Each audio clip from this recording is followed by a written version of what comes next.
record so we can get that voice out of the way and say thank you for being with us, Betsy and Rick, and we'll turn it over to you.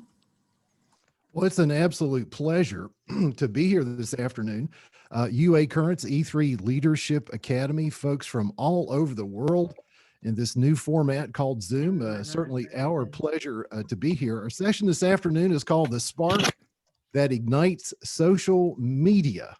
And Robin invited us to be on the Zoom call today to talk about our podcast, the VR Workforce Studio. So I'm in Central Virginia, and my colleague Betsy is in Richmond, and she's probably saying right now, oh no, don't get him started on the podcast or we will be here all afternoon. Are you there, Betsy?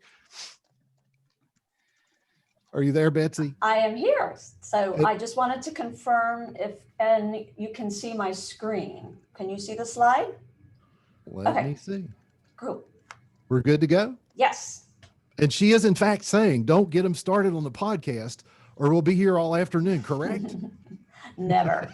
She's being nice, but I do hear her laughing. Anyway, seriously, on the docket this afternoon is a tour of the VR Workforce Studio podcast and telling the story of how we have used the podcast to augment our social media outreach, connect with business, while becoming one of the top-rated disability podcasts available today. Plus, on Zoom, we do have our DARS Communication Director, Betsy Civilette, and she's going to give us an overview of the DARS Strategic Communications Planning process, talk about some of our platforms, discuss our overall approach to social media and communications. Betsy brings a star-studded skill set and an array of impressive professional accomplishments to her role here at DARS. She has been in corporate communications, journalism, reporting. She is a web and social media guru. I will say this, Betsy is one of the best photographers that I personally know. Thank you. And she holds undergraduate and advanced degrees in communications and journalism.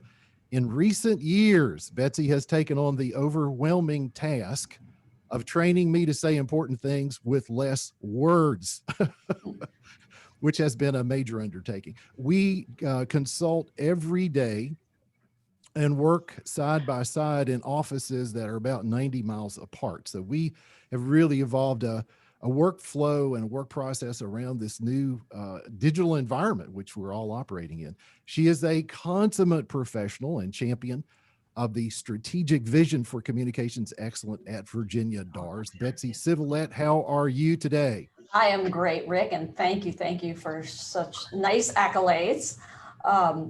Rick Sizemore has a storied career in vocational rehabilitation spanning 33 years with the Wilson Workforce and Rehabilitation Center in Fishersville, Virginia, where he served as executive director there for 12 years. And Rick earned both the Virginia and the National Rehabilitation Association's Leadership Awards in the same year. That's quite a coup, in 2017. Had to And pay now off a lot of people. I have the great privilege of working with Rick on the DARS communication team, as he is also a consummate professional and great creative addition to our team. And he has been the creator and host of the VR Workforce Studio podcast, which he's going to tell you about. Rick holds degrees in music, radio, television, broadcasting, and business management. So Rick, let's get started with the story of the VR podcast. Okay, cool. We're going to start by saying hello to all of our friends in Arkansas, where the conference is really originating from, at the University of Arkansas Currents. Betsy, if you'd pull up a photograph, you'll see Jonathan Bibb. They're from Hot Springs. He ran the training center there. And he has been a guest on our podcast many, many times. His former state director, Alan McLean, also a regular on the podcast. And Betsy, if you've got some pictures of some of the nursing students who went through the vocational rehabilitation program there in Hot Springs, some of them have been featured on the podcast as we've partnered with Jonathan through not only the podcast, but the National Consortium of State-Operated comprehensive rehab centers, as well as CSA VR, which is a major partner for all of us in the VR community. I would like to say a special hello, and she is with us because I saw her screen pop up. Kira Livingston from the Central Arkansas Planning and Development Group. We've connected, although we've never met personally. We've connected on social media. It's routine that anytime I put out a podcast, she comments on it, and I think she's done an exceptional job for Arkansas in connecting to the larger workforce community and keeping it connected. Plus, the content that she produces is excellent. So, hello, Kira. Nice to have you with us today. I'm so glad you could join us. Let's talk about this thing called a podcast. I've got to go back several years to Richmond, Virginia. And the year before the podcast started, we had both the CSA VR, which is the Council of State Administrators of Vocational Rehabilitation, and the NRA, and to quote Fred Schroeder, former RSA commissioner, not the gun one, but the National Rehabilitation Association, NRA. And they had their conferences back to back in Richmond. Some of you were probably there. And both keynotes that year said, folks, you just have to do a better job telling your story. And that just hit me like a ton of bricks. I remember driving back up I-64 thinking, I have 1,000 stories over the decades that I've worked in voc rehab. I've run into 1,000 different clients whose story is informative and compelling and inspiring. So let's do something. Anyway, I came back to my office. We produced at that time a quarterly report where we'd write out some paragraphs of success stories of VR clients. And I took a dictaphone. My secretary said, didn't you used to work on the radio? Why don't you just read it?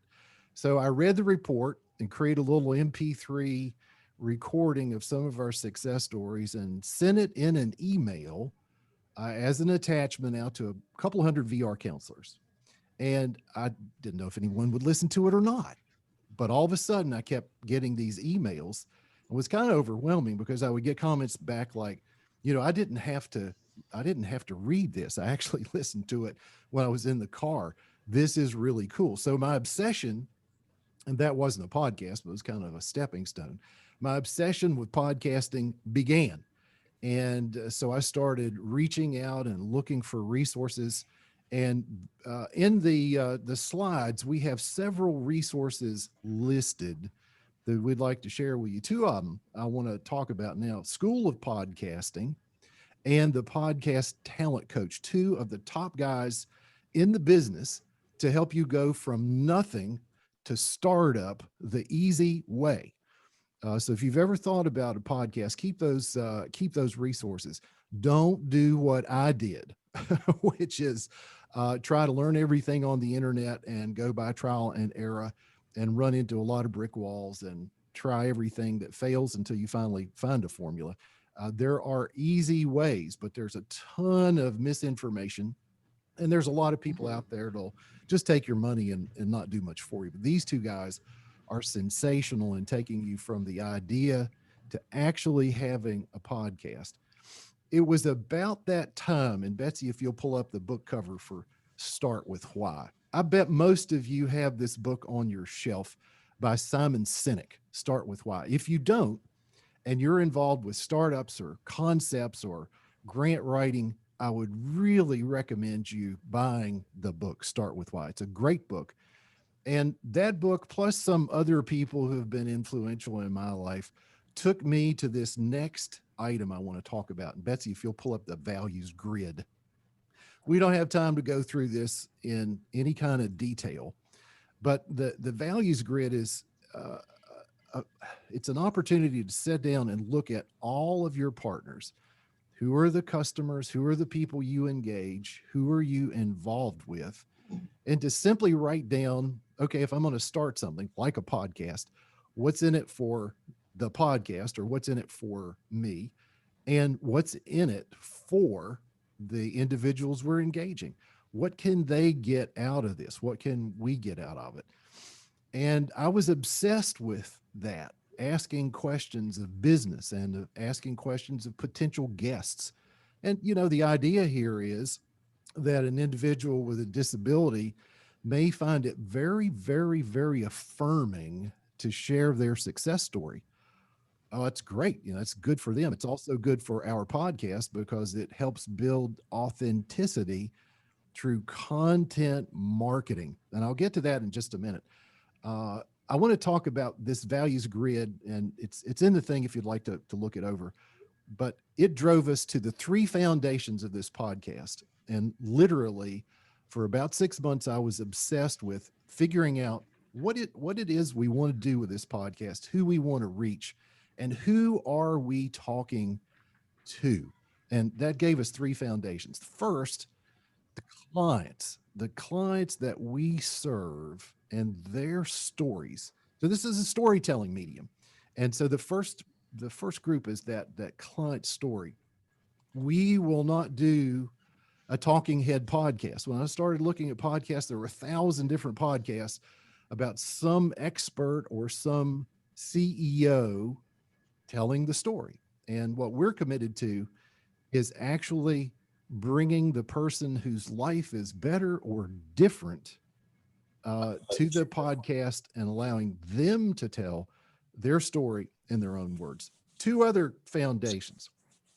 And most of you fit into category 2, which is the VR or education or workforce professionals who have dedicated their lives and careers to helping people with disabilities go to work or move into the workforce. And, we find people in this business because they believe in what they do. And that's very, very exciting. And the third leg on this stool is really based on the champions of business and industry that hire individuals with disabilities. And so everything that we do is based around really those three foundations. John Walsh is on the call today. He'll have a session later this afternoon. A dear friend and colleague who was featured in episode 66 of VR Workforce Studio, the Shane Padgett story. It's called Vocational Rehabilitation at the Crossroads of Disability and Poverty. And it's a story about a fella with Tourette's who learned to drive trucks, who had come from a very, very impoverished, economically challenged area. And John and all the folks that are involved with the targeted communities under E3 are doing this all over the country.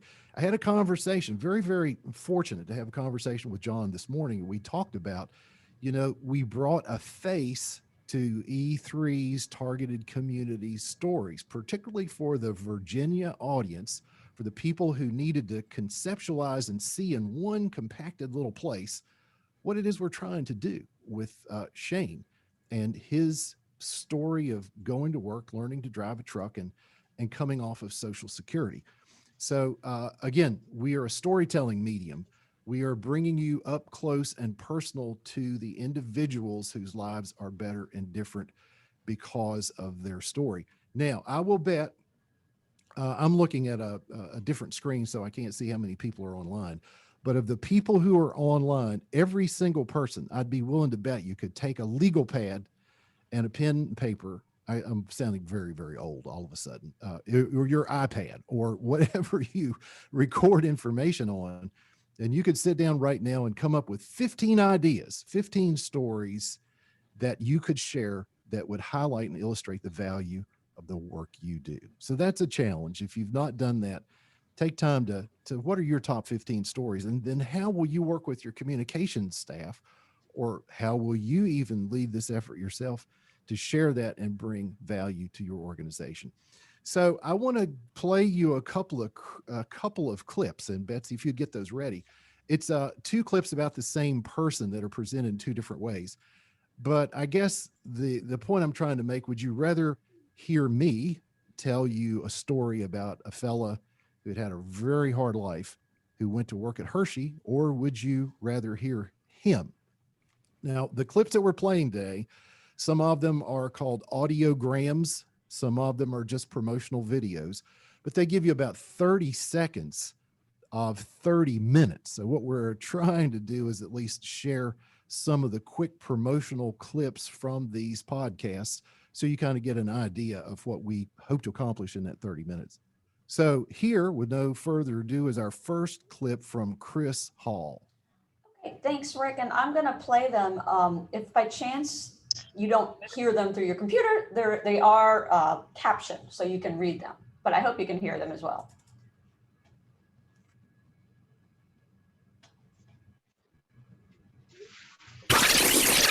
I went from leaving the house maybe once a month to working 56 hours a week, at a fantastic job. I am a case packer for Mounds Almond Joy Snack Size, which means I operate and maintain the robots and machines that package the candy.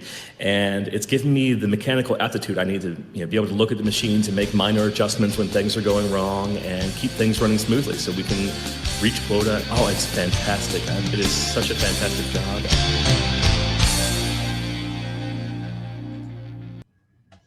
So that's the story of Chris Hall, and that's presented in a more positive light.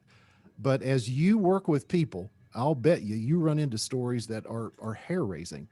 And we have a second clip that takes us into the deeper, and I would say even more dramatic side of the story of Chris Hall. Here's cut number 2. All right.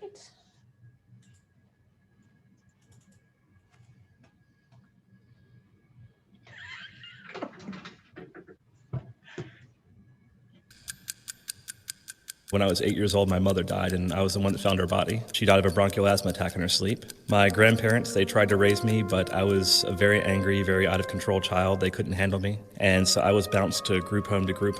That was a repeating pattern until I was 18 years old. And when I became 18, I essentially just stayed at home and stayed in my room all the time for many years, probably about 3, 4, 5 years, because I left the house so, rarely. Actually, that's one of the things that prompted me to Wilson Workforce Rehabilitation Center. Was I saw it as an opportunity to kind of reintegrate myself into society.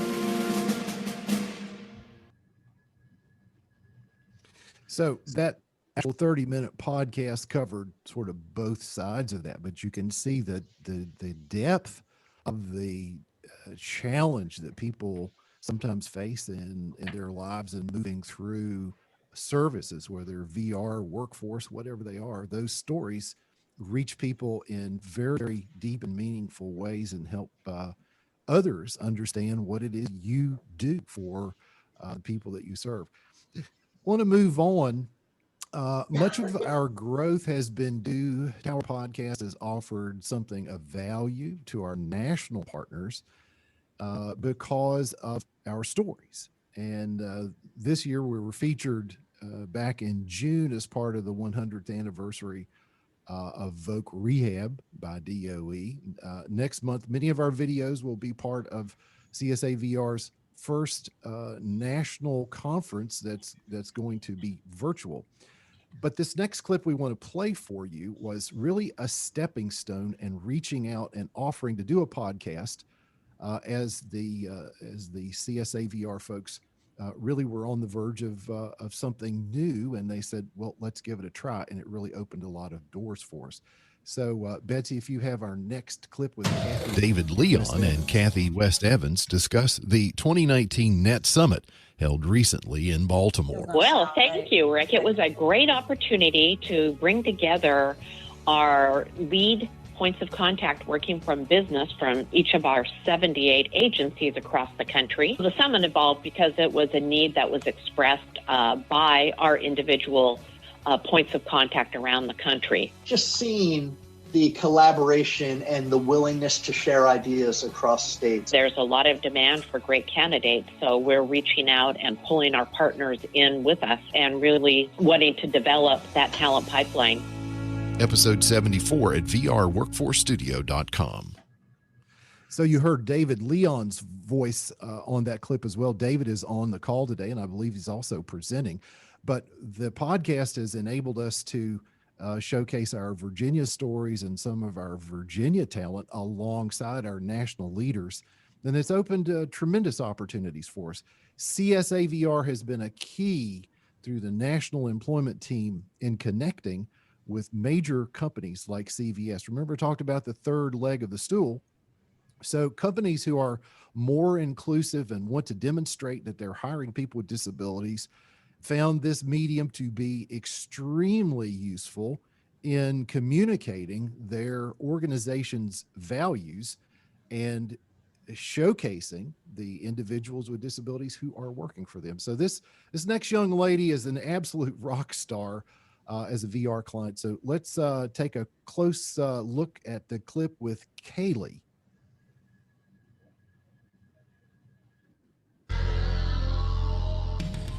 Oh, of course. It was great. First, before you actually go out into the field, you have these classes, and it prepares you, and they don't just throw you out there. They prep you. You go through these different cycles of different classes. They time you to see how good you are, and they help you, better yourself. They help you with money. I have such a great attitude when I come in every day that they're happy to have me, and very patient with me to reteach me everything. And I even have a little notebook that I've written down things, and I get so excited when I finally remember something new. It's like, yes, I got this. So that's one of my favorite clips, because in that brief little space of content, the client's not only talking about how great it is to work for CVS, they're describing their service provider. So the VR professional has value. Kaylee loves talking about her story, and every time she talks about her story, it becomes a little more affirmed in her own mind how she's been able to change her life and move forward down the career pathway. And of course, the business, CVS, is a true champion, and they get that acknowledgement as well. It helps us to connect with very high levels of business. In that photograph, you saw a couple of gentlemen there. One is David Casey, and David Casey sits on the board of the National Disability Involvement Groups, and he is also their diversity officer for the entire corporation. And so he's been very involved and invested in Kaylee's story. CSA VR has a video that showcases that work as well.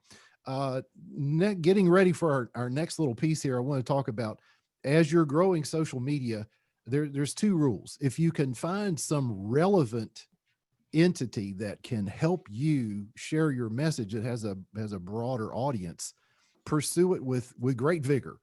And when you're doing that, also don't be afraid. So there's a couple of things going on here. I guess one of the greatest days in podcasting for me was the day that the Podcast Business Journal did an article on our podcast and gave it sort of some rave reviews, and everyone read it and went, man, how did they conclude the things they concluded about your podcast? And I sort of said, well, I guess I'll admit to it. I wrote the article.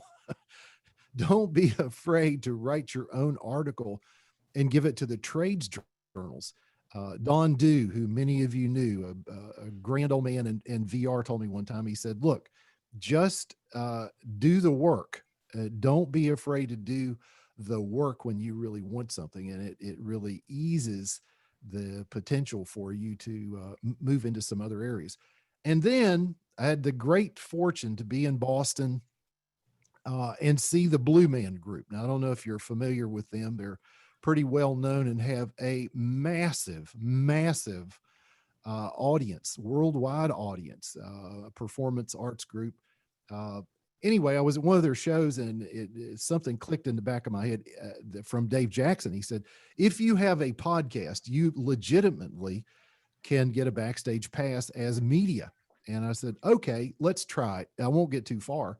So I went to the manager at the venue and said, I'm Rick Sizemore with the VR Workforce Studio podcast, and I'm with the media. I'd like to get an interview. And next thing I know, I'm talking to Jason McLinn, who is the senior Blue Man of all the Blue Men. And they have these shows in 6 cities, including Vegas. And so I'm interviewing him, and I said, so what I'm curious about is how the Blue Man Group might be involved with disabilities. And to my shock and amazement, he said, and this was like last year, he said, well, interesting you bring that up. Next month, we're doing a special show that we call sensitive to people with autism, because if you've ever been to a Blue Man show, it's pretty overstimulating. He said, so we've worked with experts, and Autism Speaks to sort of retool the show, and we do several shows that are specially designed to respond to the needs of people with autism. And I said, how about an interview? How about being on the podcast? And he said, well, that's above my pay grade. I got to go talk to the manager. Like 20 minutes later, I had a date on the calendar to interview Jason McLean. And so here's a quick clip from that episode with Jason of the Blue Band Group.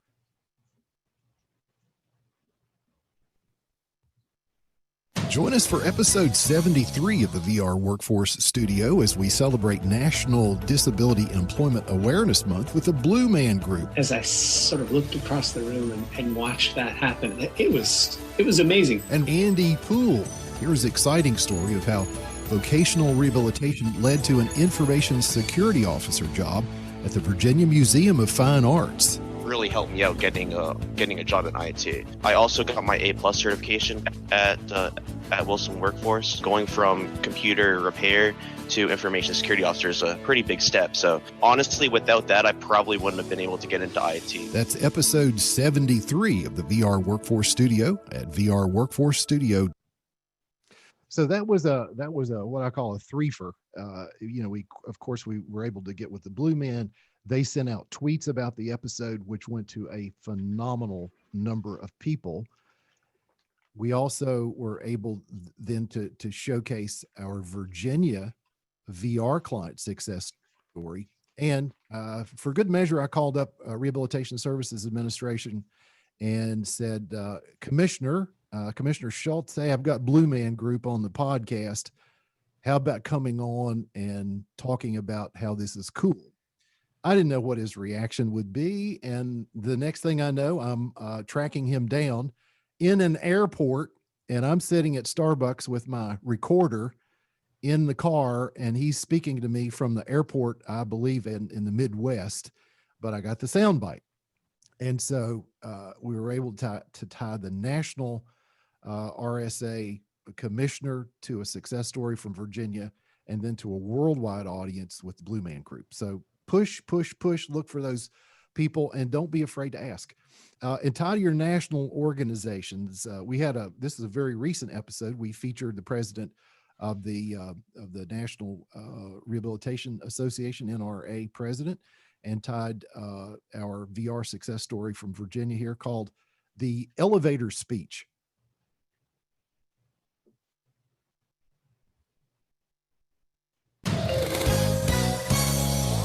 My elevator speech really got better over time. And we're trapped in the elevator. You got me for 2 minutes. Sell yourself. Hey, this is Rick Sizemore inviting you to join me for episode 86 of the VR Workforce Studio podcast as we talk with Christopher Spoden about the elevator speech that helped him land his dream job as a government contractor. Chris discusses his disability and how DARS helped him get ready to enter the workforce. That's episode 86 of the VR Workforce Studio at vrworkforcestudio.com. Okay, and I just realized that actual promo doesn't focus on NRA, but it's in the episode, and they pushed it out and found it of great value. So we want to move pretty soon into really the discussion that Betsy is going to lead about communication strategies, platforms, data, that type of thing. But one of the things we found in producing these audios is that they offer a great opportunity to convert the simple audio recordings into short video pieces that can be used for other purposes. And Betsy is the magic behind putting the video to the audio tracks that I produce. So as we segue into Betsy's part of the program, we'd like to share one that we put together for our agency, again, using sort of sound bites and video combined. And she can tell you more about that. But here's our 4th of July audio video collaboration. Most of us celebrate Independence Day on July 4th. At DARS, we celebrate Independence Day every day. Independence with Virginia's older adults living at home. Independence as people with significant disabilities develop job skills and find career pathways. Independence as those we serve become mobile, safer, and employed. Because at DARS, we're driven by independence for Virginia citizens. Learn more at vadars.org. Take it away, Betsy.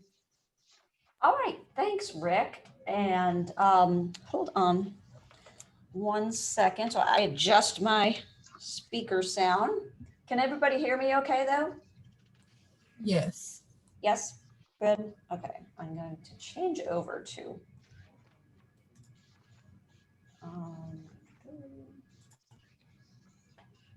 okay. How's that? Sounds good. Okay, great. All right. Well, Rick, thank you again. You are just truly a pioneer when it comes to podcasts. And you're up to what episode now? Almost 90, right? 80, 88 comes out next week. Wow. I can't wait till we celebrate a century of podcasts. They say it becomes real at 100. A lot at of people, 100, okay. People wash out. A lot of people wash out at before 100. Well, let's talk a little bit about social media. Now, today, 79% of adults in the US use social media to connect with one another, share information, find news, or for entertainment. So face it, I can't resist a cute cat video or dog, if you're a dog lover. But as you can see, the curve has flattened a little bit over the past 5 years as far as social media use. But still, I think it's amazing that in just 15 years, that social media adoption went from 0 to 79%. And similarly, smartphone usage right now hovers around 81%. So we are truly online. Looking at individual platforms, and these are recent studies, Facebook and YouTube continue to dominate the social media platforms, and followed by Instagram, Pinterest, LinkedIn, Snapchat, some of these others. But truly, Facebook is still kind of ruling the roost, and YouTube as far as videos. And usage varies by different sectors of the population, such as age, gender, ethnicity, education level, and where people live. So say it's no surprise that women more than men use Facebook, or that 18 to 29-year-olds use Instagram, and more college graduates say use LinkedIn. So that's something very important when you're planning, if you don't already use social media, to what platforms are going to be best to reach your audiences. And while older adults, I just threw this one in there to look at the age differences. Older adults in the red bar still, of course, lag behind in social media usage, but their usage has probably grown the most over the past few years. So again, that just gives you an idea of different demographics for social media use by platform. And other trends just to think about when your approach to social media. Again, smartphones have increased dramatically. So now people are looking at a smaller screen at your post instead of a desktop. So keep that in mind with your messages. And as Rick referred to earlier, my mantra is KISS, or keep it simple, silly, or whatever word you want to use. Why is it when you say that to me, you say keep it simple, stupid? Okay, no. Trying to be polite. Increased use of screen time, which is a big issue with the younger audience. Privacy concerns, clients, students, or personnel using social media, your staff. That's always a big issue on how to handle social media. Fake news is now a big thing in the news. You want to make sure people are going to believe your message, and things like online harassment. And then lately, social media has been a huge forum for social movements, such as the hashtag #MeToo or hashtag Black Lives Matter. So social media is not going away.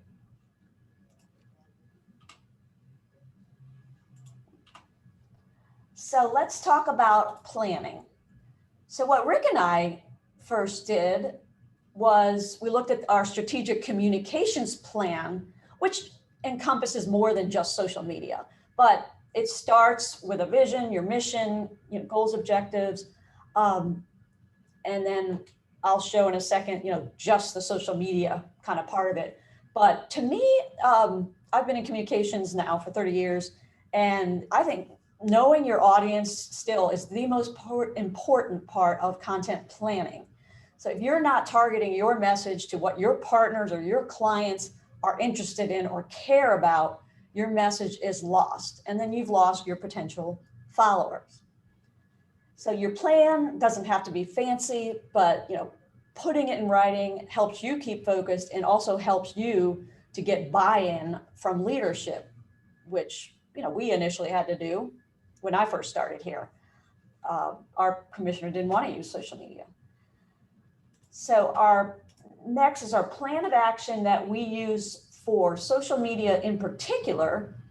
We use 4 different platforms: the Facebook, Twitter, LinkedIn, and YouTube.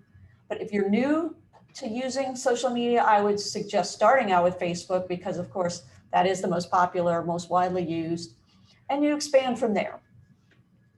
So you want to be consistent and constant in your messaging, whether you choose to post once a week or once a month. Being consistent in your plan is more important. And first, in our plan, we reached out to our leadership team, found out what programs or initiatives they wanted to promote, or what do we need to increase awareness of. That supports our overall, not only our programmatic objectives, but our overall mission. So that drove our editorial calendar based on our input from within our organization.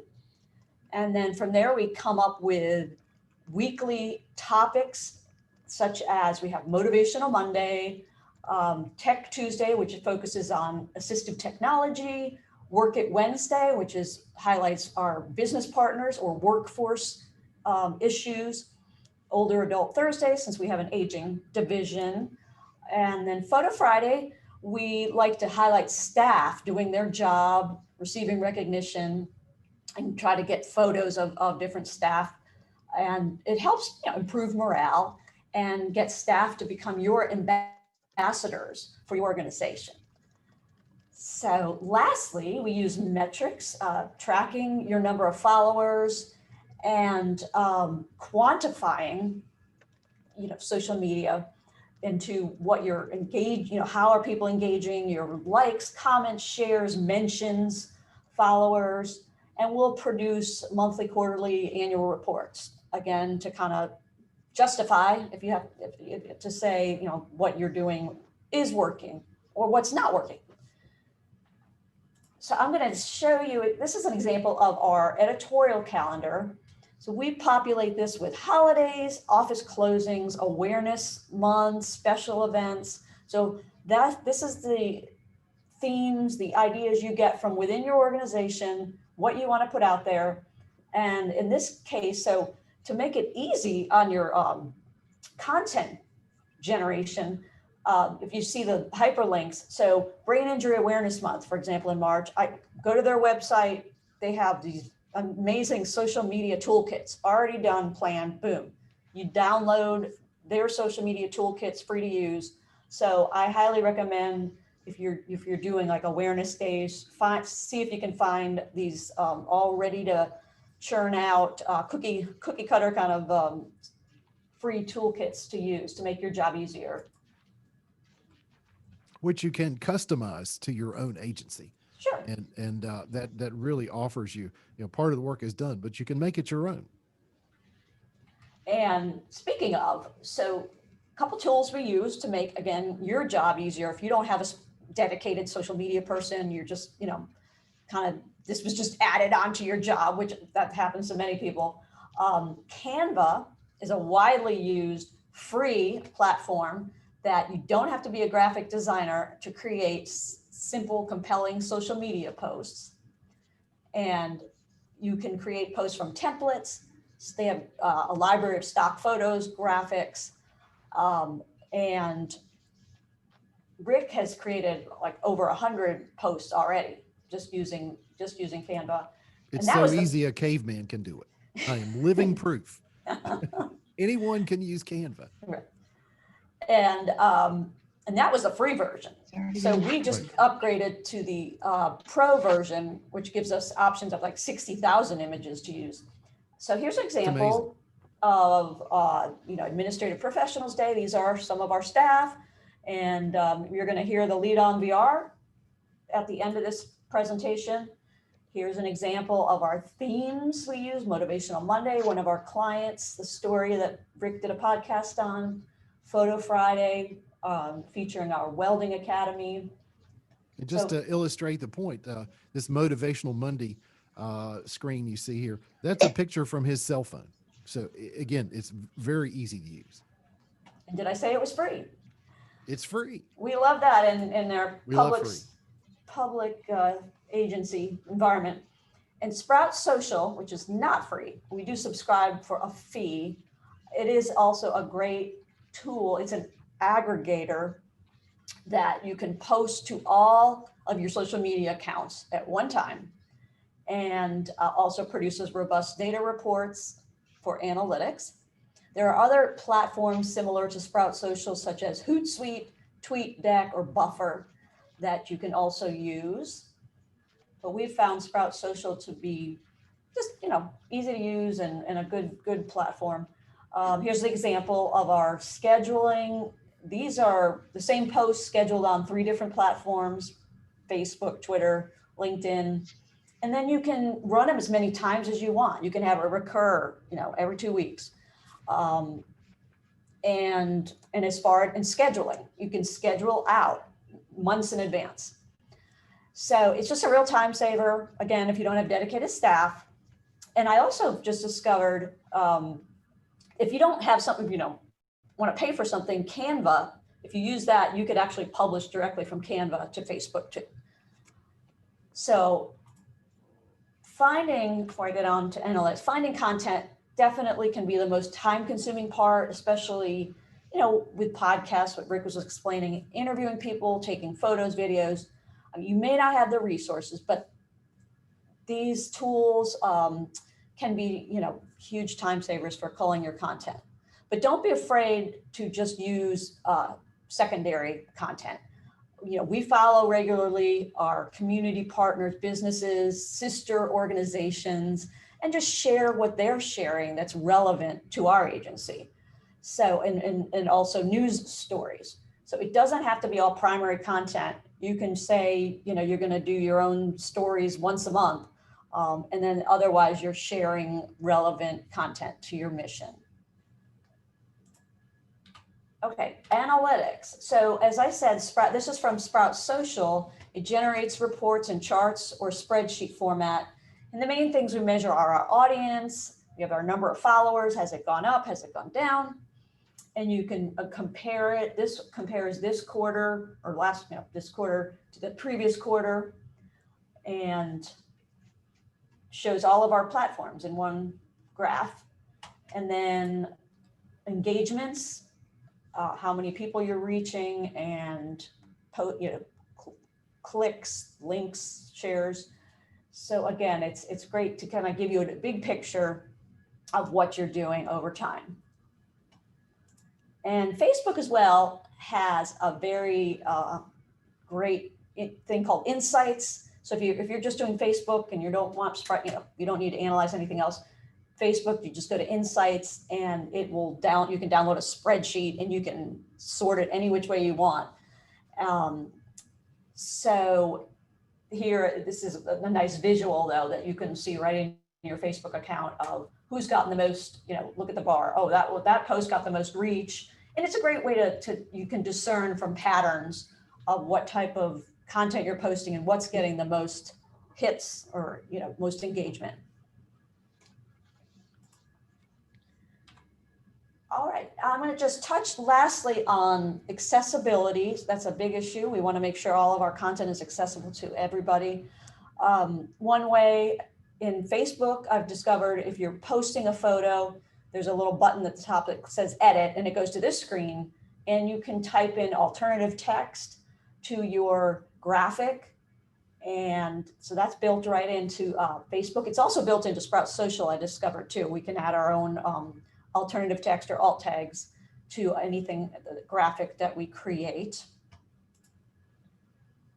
And then we can move on to our Q&A. So how can you promote your organization using the tools that we've talked about today? So we'll open the floor to questions. Any we can problem solve things that you've tried that have been successes you'd like to share with others, or questions you have for us. The floor is open, or the chat box is open. Yeah. This is new and different.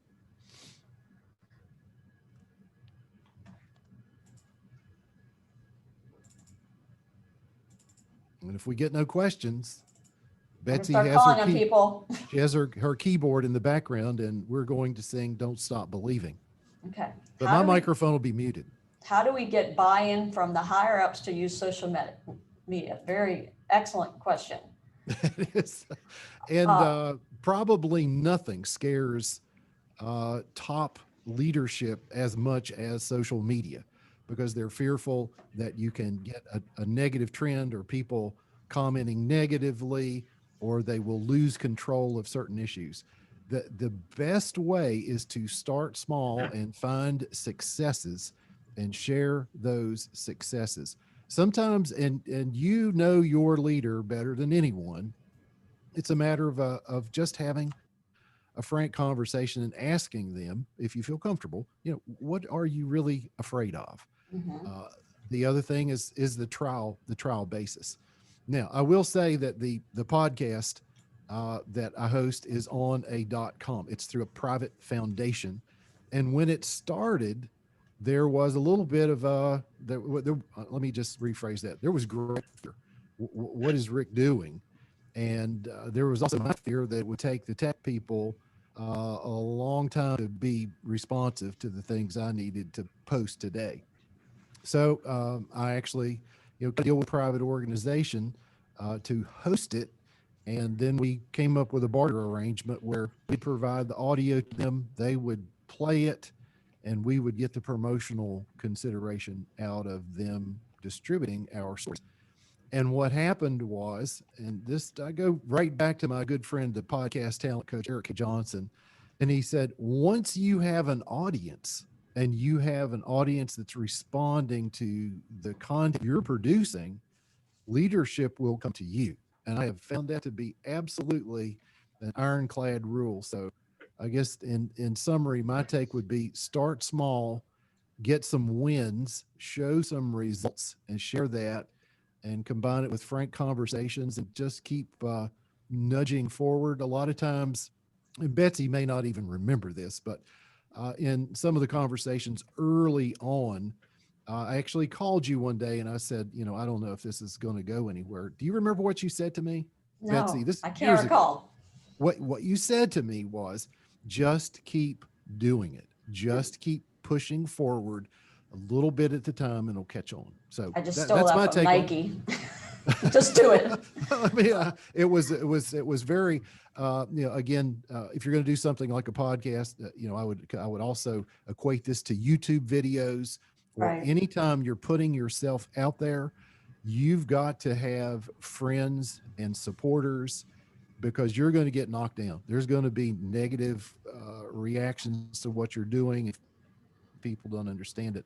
So Yeah. you have to prepare for those. But Betsy, you may have additional thoughts. No, that's great. No, I 100% agree. And leads to the next question about, are you doing anything on TikTok?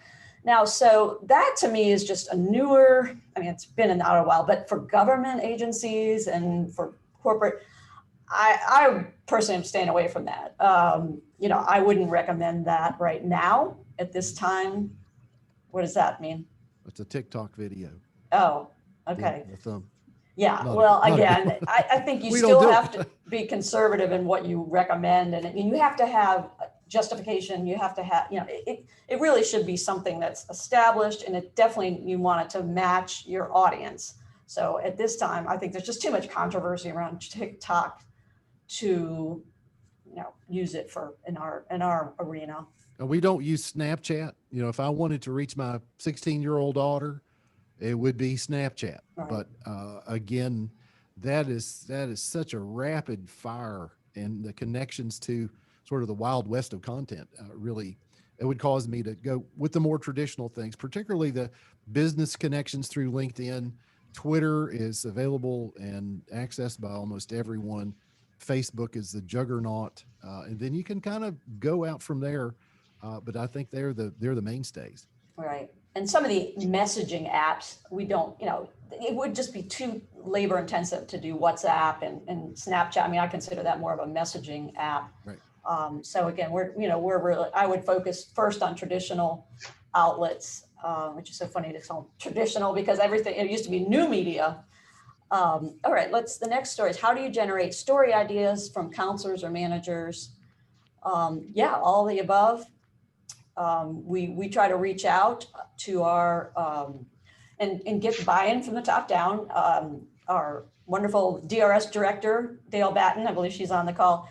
We ask her to try to help us to put out the word, but we also, we reach out ourselves to go, get people again to be our ambassadors, find people that maybe have a knack for technology, photography, to the people that kind of really want to be out there promoting your message. So sometimes there's an inherent dynamic with vocational rehabilitation counselors to be more private about the relationships they have with their clients.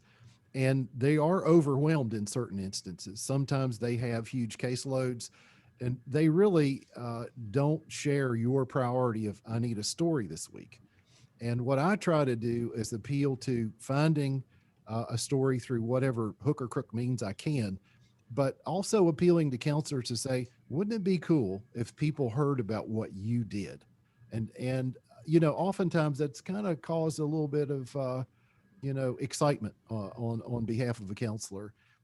We ran across a story just because I was going to drive to Southwest Virginia and was passing the Christiansburg office, and I was actually going to a funeral, but I knew I had a few hours and I was passing by the office, and I called the office manager and I said, hey, what's your latest success story? And it was powerful. It was a fella who was, if you want to listen to it, it's episode 79 at VR Workforce Studio, a fellow who had actually been sentenced to 270 years maximum guidelines on his sentencing charge was 270 years for distribution of drugs. And he actually turned out being the first graduate of the Montgomery County Drug Court and connected with VR and became a substance abuse counselor. And that was just on a phone call. Hey, what you got? And sometimes they just don't think to reach out to the media folks. And it's just a simple phone call of saying, oh, who's done something incredible lately that we could talk about? Next question is, how can we use this as a mentorship model for organizations? I'm not sure it depends on the organization, certainly. But I think whoever submitted the question give a little more detail about what you're looking for in terms of mentorship. Is it related to the organization, maybe who is not engaged with as much social media? How could we use this Zoom call or this Zoom session to start something? If you could give a little more detail on your question. Yeah, and we're happy as a VR agency to be kind of a mentor for another agency. Always. Yeah. Glad to do it. Phone call.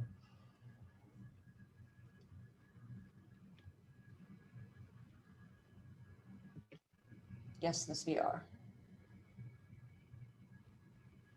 Yeah, that's a great idea. I mean, I personally love sharing our story and how our successful in social media and how other agencies, big or small, can do it.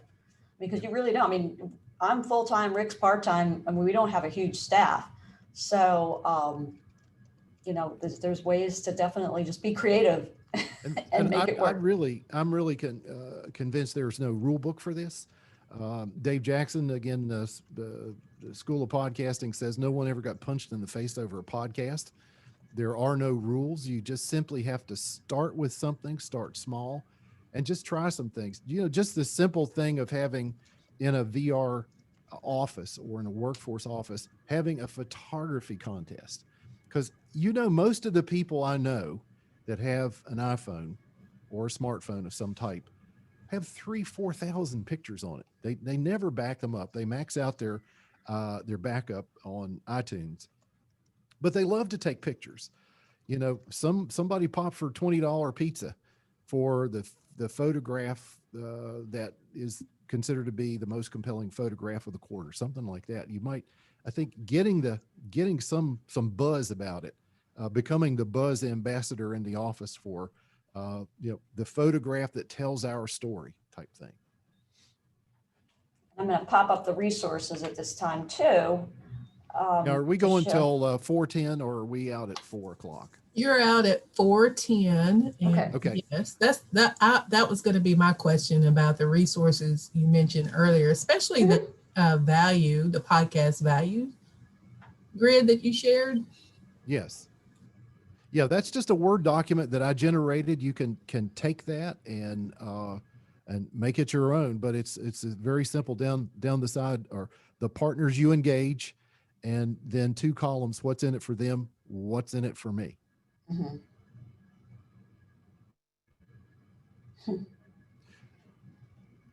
See, I think we've talked about most of these except Audio Hero and Get Audiogram. Audio Hero is a very, very affordable source for royalty-free background music. So all the music you heard in all those little clips, you can buy a piece of music for $1 or less. There's some options in there. You can pay $10 and download 300 songs. And so that's a great source, because one of the things you want to be very, very careful about is using the Tom Petty guitar solo from your spouse's CD collection in the back of a video and then having to pull it because it's a copyright infringement.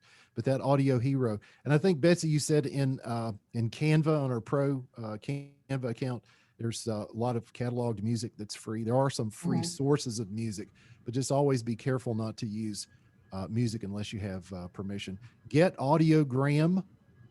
You can go there. A lot of the little widgets that you saw us share in some of the video clips with the little sound wave and the captioning. That's a service that's about $15 to $20 a month. It gives you about 10 of those. Again, it's a packaged program. You can easily upload your photographs and your text and produce some pretty nice little pieces. But again, it doesn't sound like much, but then when somebody starts seeing it's, $15 a month adds up on the office budget, that's something to think about. Anything else on those? Yes, go ahead. I don't see any questions, but I'm just going to throw in, because this is always comes up when I talk about social media, is people worry about conflict, people, writing in negative comments and such. So, you definitely have to be aware of that. And you just really want to treat the conversation like you would if somebody were to call on your phone. Obviously, if they post a message, it could be negative.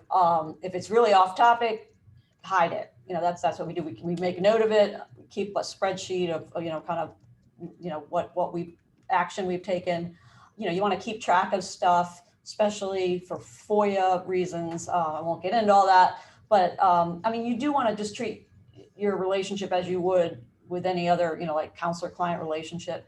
What we'll frequently do is if there's a comment, you say, can you private message us, or can you email this person or something? Kind of take it offline if you're worried about something, negative coming out there. So.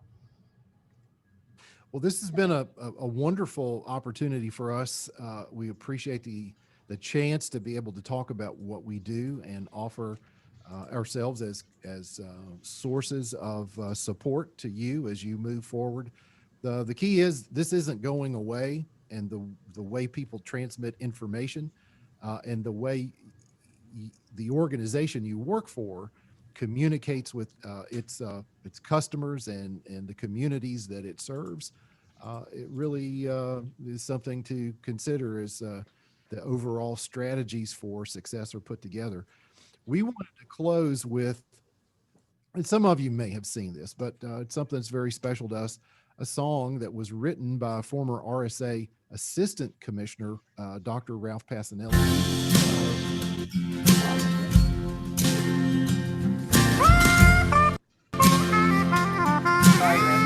Okay, go ahead. Keep going. Okay. Queuing it up. We kind of got, I used to do that when I worked on the radio sometimes. And again, the story of the song is it's back in 2002. It was written, was recorded. And then this year, with the 100th anniversary of vocational rehabilitation, we had the opportunity to re-record and sort of bring it into a different type of a genre. And one of our clients, a fellow named George Dennehy, who plays the guitar, obviously you can see that with his feet, we called on him and asked him if he would perform it along with a lot of other people. And we showcased through CSA VR photographs of VR clients from all across the country that made up this music video, thanks to the genius of Betsy Civilette. She helped put this thing together. But the song has been pretty powerful in terms of its impact. Was featured in the RSA 100th anniversary. Be part of the keynote at CSA VR this year. And George is the subject of our November podcast. He talks about how Voc Rehab helped him shape his career and find his way forward. So we'll leave you with Lead On VR. We hope you enjoy this, and thank you. If we can ever be of any help or service, don't hesitate to contact us. I'm sure you can reach us, just with a quick Google search at Virginia Department for Aging and Rehabilitative Services. Let's be the spark that ignites social media. For the glory of VR, jobs for people everywhere, both near and far, giving hope for all to fill the void, building new pathways to being employed. Lead on VR, providing services that score, creating new careers that endure, working on skills and self-esteem, helping people to reach their dreams. Lead on VR. Success for those with disabilities, jobs and independence through capabilities. Celebrate the triumph of the human spirit, shouting loud its praises for all who hear it. Lead on VR. Lead on VR. For all that you do through the DSU. Lead on VR. Lead on VR. Lead on VR. For all that you do through the DSU. Lead on VR. Lead on VR. VR.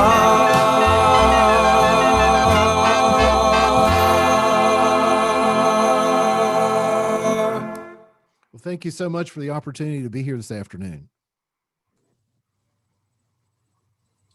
Thank you, Rick and Betsy. That was pretty awesome. We appreciate you so much. Great information, great resources. Thank you both. Any final comments or questions from anyone in the audience? Well, thank you. Enjoyed being here, and let us know. Yeah, I think I saw you put our email in the chat. And I'll send you the presentation, so you feel free to share. We will. Thank you so much. We Quite welcome. love to hear the information. Great successes, great information. So we appreciate you both for sharing your knowledge. Hopefully someone in the audience will pick up the mantle and want to start a podcast in their own state, and they'll be reaching out to you, Rick and Betsy, to get some of that mentoring so that they can share those good success stories as you've shown us today. So again, thank you both. You're welcome. You all have a great day. All right. Bye-bye. Thank you. We are going to take a short break, about 10 minutes, and we'll get started back up with our videos from our states that highlight their sustainability, their successes, and their plans for sustainability for their local communities. So we'll give you about 10 minutes, take a break, and then we'll get started back at 3:20. Good afternoon, everyone.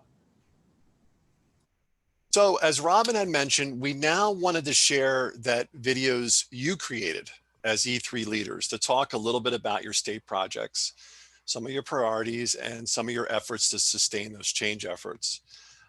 Before I get to the videos, I wanted to do a little bit of preliminary discussion and talk a little bit about points to ponder as you watch the videos, and set it up for us to have a discussion after we go through seeing all the vignettes that were submitted.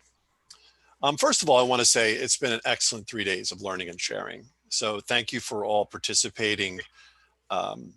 My thanks to John Connolly and CSAVR, one of our partners in E3, who actually originally developed the concept of the Leadership Academy and their continued support in this initiative.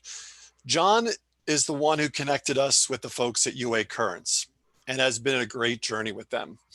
My thanks to Robin Freeman for her leadership in shepherding the expansion of this concept and developing our first Leadership Academy, which we did last year in person in New Orleans. The launch of our community of practice that provides just excellent opportunities for learning and sharing on our monthly calls, and for developing the second virtual community academy. The Academy, this version of the Academy really started by surveying our Leadership Academy community and asking what is the content you would like to see. So kudos for her team to being responsive to what was found in the survey and putting together some really excellent presentations.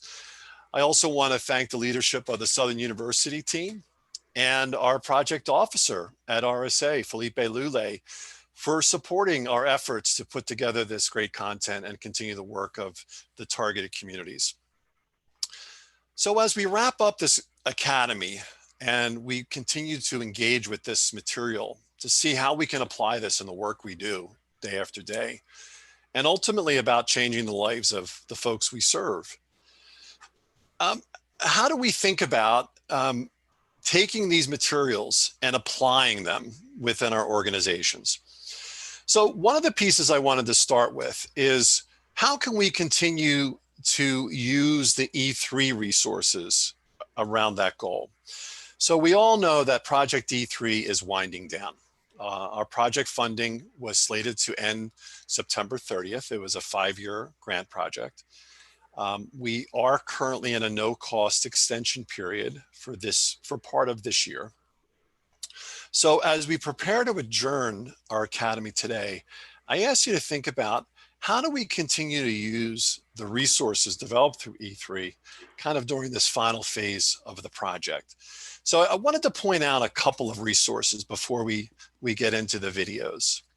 So first of all, for those who have participated in our monthly community of practice calls, we'll have 2 more calls. We'll have one in November and one in December. So start thinking about what can we put as far as content in those 2 calls to really help with your change efforts. Our projecte3.com website will remain up until March 31st, including our community of practice that's on that site. So continue to go to our site. It will be continued to be updated until that time period. Don't forget about all the great content we have. We've archived 40 webcasts on a variety of topics, from poverty and disability, an overview. We have a 6-part series on Social Security benefits and work incentives. We have a series on motivational interviewing, a 3-part series on trauma-informed care, a mini series on transportation. We also, with the advent of COVID and us moving to a shift in our service delivery models, we also put up some resources on remote VR counseling service provision and also supervising remote VR counseling. A great place for you to start, if you've never really been to our website, our knowledge translation team put together a webcast called Practical Resources from Project D3. And it was broadcast on September 10th. And it's a meta webinar that really will give you a guided view of our website. So if you're unfamiliar with our website, it's a great way to get an introduction to learn about all the great resources we have. I also want to put a plug that all of our webcasts are free and they offer CRC, continuing education hours. So there's a value added with that as well. So the context for of seeing our sustainability vignettes, if you will. So as we wrap up our academy and we hear from our colleagues across the country have been engaged in various change efforts, we really want to hear from our E3 leaders, the champions of the change efforts in their communities and their agencies. We asked those leaders to put together a 3 to 5 minute recorded presentation, and we received 8 vignettes from those programs. The videos are going to total, all of them together are going to total about 38 minutes of this session. So what do we ask for? So first, we said, what are the 3 priorities in your change effort that you want to see continued or expanded? And then secondly, what are the steps that you'll be taking to ensure sustainability of those efforts? So as you watch these videos, I've asked you to here's some points to ponder and some questions to look at. Take note, is there something in any of those videos that aligns with your particular change efforts? What can you borrow and apply to your own work? Let's steal some good ideas and with a little spin for what you're doing in your state project. We heard some really great content today, and I heard Rick mention, and you know, hey, here's my email address, reach out to me, stay connected. Second point, folks are saying, reach out to me, expand your network, continue to share information with your other members. So note who the presenters are in these vignettes. And if there's something you really want to get more information on, make sure you reach out to those folks and get that information. I'm sure folks would be happy to talk about their change efforts. And lastly, I just wanted to remind you that if there's anything that we on the E3 team can do to support your change efforts, please reach out to us. So in a moment, I'm going to start our first video, and we're actually going to go in alphabetical order. So starting with California, and we'll be ending with Virginia. As you watch the video, if you have questions, comments about that particular video, let's start putting it in the chat box. And as we go through all of the videos, we'll have an opportunity to dialogue and chat. And I know that many of the folks who actually created these vignettes will be also available to answer any of your questions.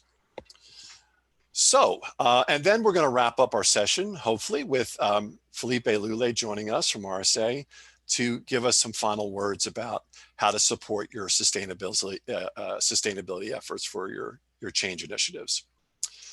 All right, so let me get started with the first video. So bear with me as I change over here and share my screen.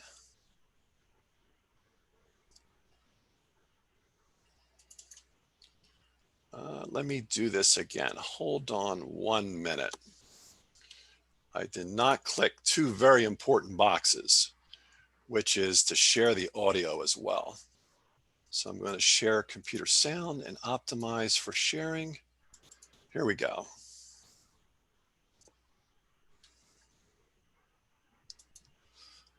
And we're going to start with the video from California.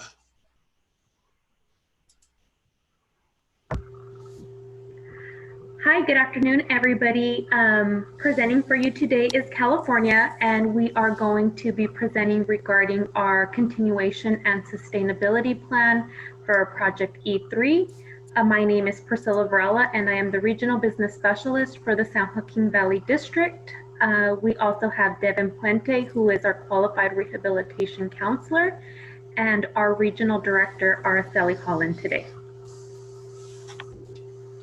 Hello, everyone. My name is Devin Puente. I had the opportunity to participate in a project that was in correlation with E3 based on community radio stations. We were able to get connected with a local community radio station to focus on the Hmong population, which is an underserved and unserved population in our area. And because of this, we were able to increase our number of referrals for Hmong individuals. We would like this whole idea and concept to be expanded throughout the state of California in order to target more unserved and underserved populations, leveraging community-based radio stations. These radio stations would help us to show an approach, a different type of approach, in order to educate and encourage community members to seek out resources they wouldn't ordinarily know about. Hello, everybody. This is Priscilla. In California, we would also like to see an expansion and continuation of community-focused marketing materials and staff training. We believe that an expansion of the community-focused marketing materials would allow for us to reach our targeted population in other areas and would assure we further sustain the E3 project. Through the marketing materials, partnerships were created to establish a more unified way of providing services to unserved and underserved populations. We would also like to see a continuation and expansion of resources and trainings for staff and community partners. Some trainings that were provided in the San Joaquin Valley District in California were motivational interviewing, trauma-informed training, and money management.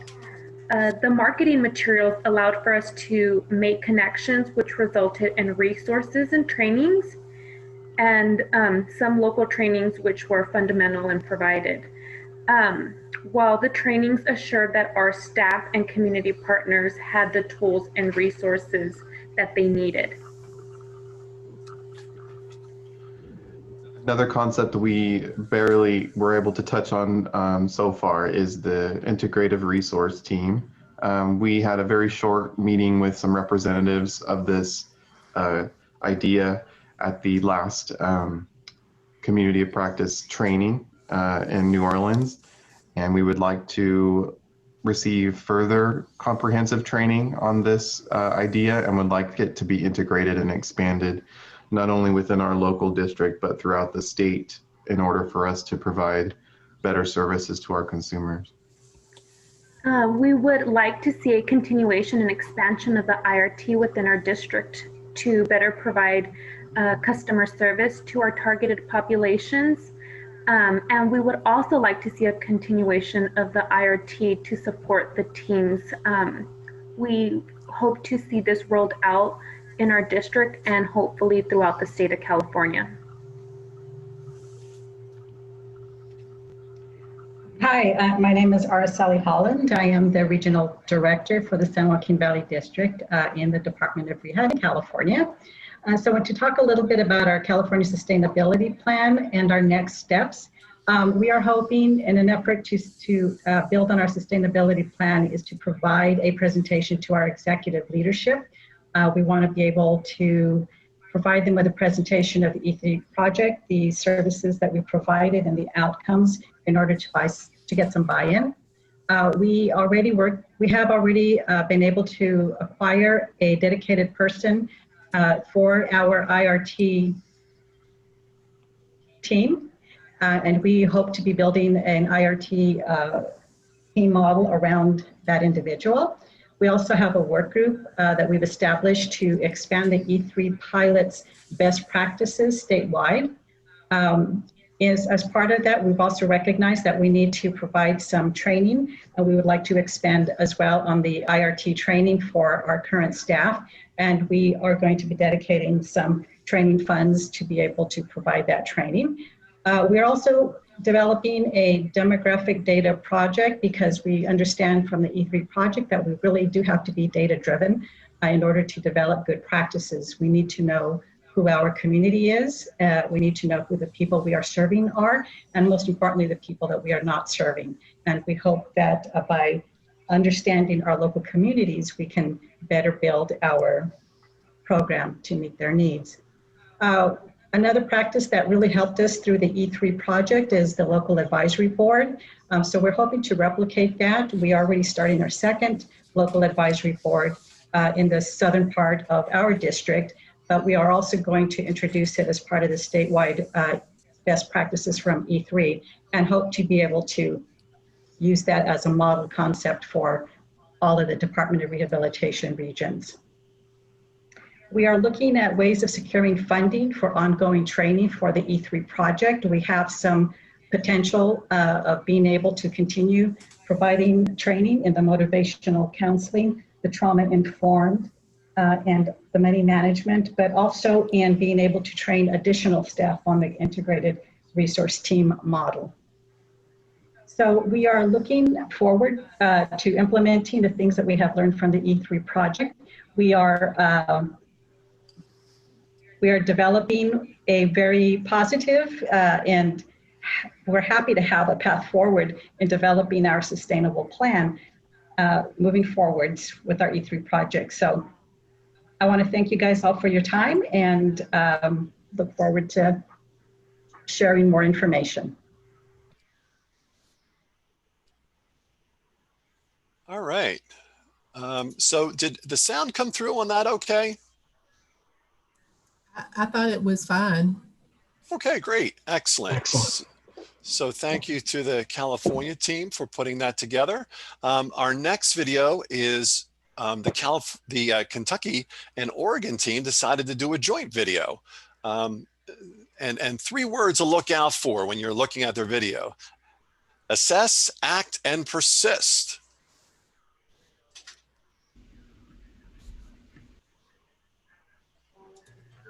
All right, welcome to Seize the Moment podcast. And today we have a very special guest. His name is Ryan. This is not the right video.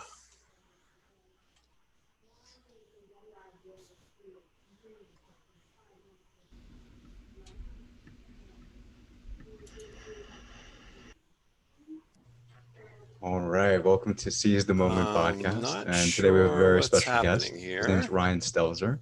He's a management consultant, executive coach.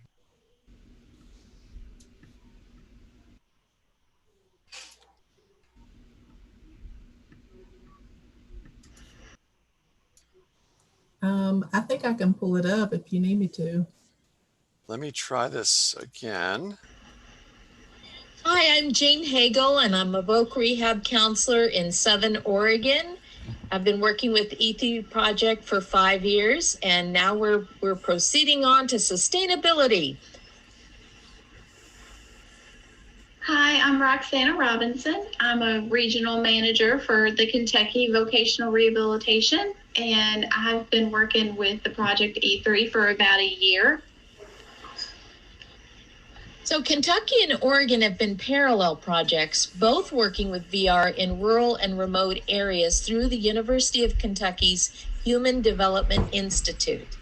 As a result, we've shared priorities and will be reporting those and our sustainability together.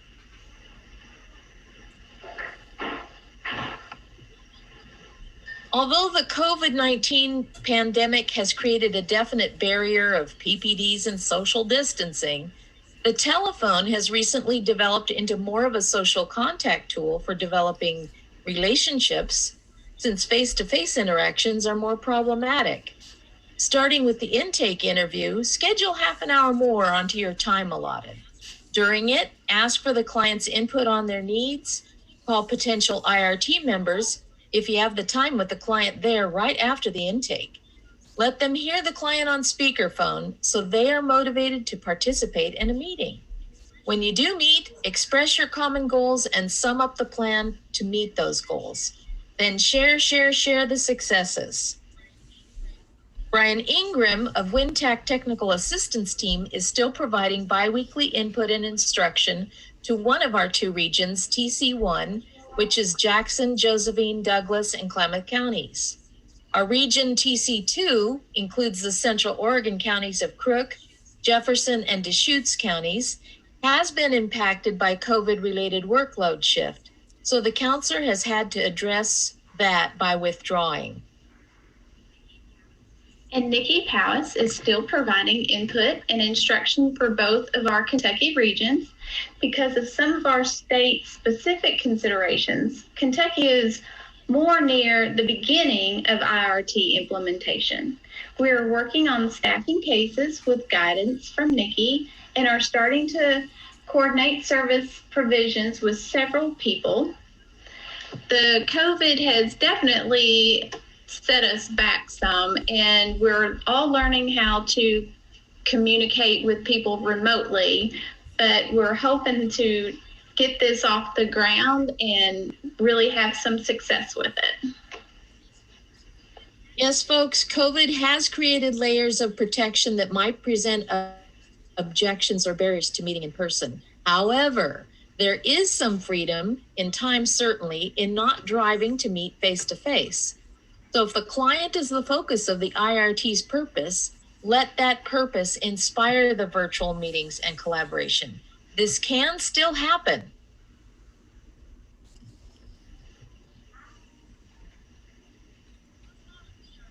Who thought a VRC might be recommending attending meetings? A year ago, it would not have been I. However, selecting a few meetings to attend regularly to be well informed for your client's benefit has become an invaluable source and resource to me.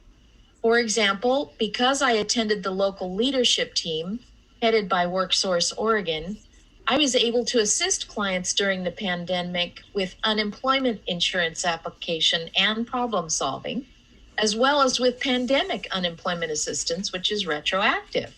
One client received a lump sum check for over $5,000, which has greatly aided him in having a financial buffer during this time. Unfortunately, the Chamber of Commerce meetings have been COVID casualties for my area of Southern Oregon. So I hope to renew that attendance in 2021. Lastly, peer mentoring is on an upswing in the form of virtual workshops, flash online job events, and feedback following those events by peer groups. The ESDs, Education Service Districts, are starting to refer transition-aged youth again, and we've connected them with all of the VR resources available, as well as have done virtual intakes. Adobe DocuSign has helped with getting VR paperwork signed and returned, and it's legal, a totally legal thing. Legal documents.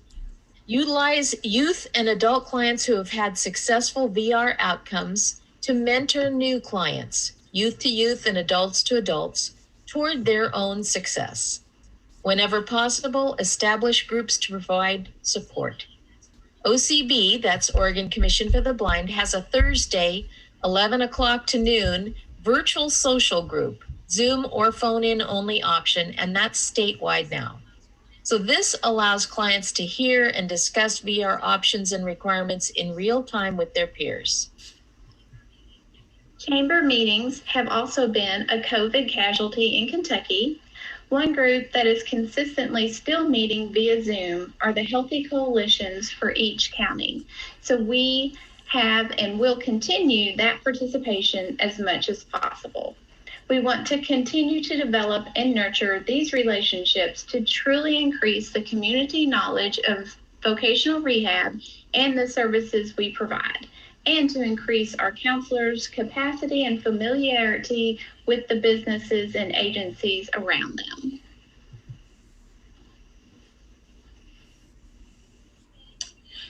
The University of Kentucky put together a bodacious transportation resource listing for Oregon.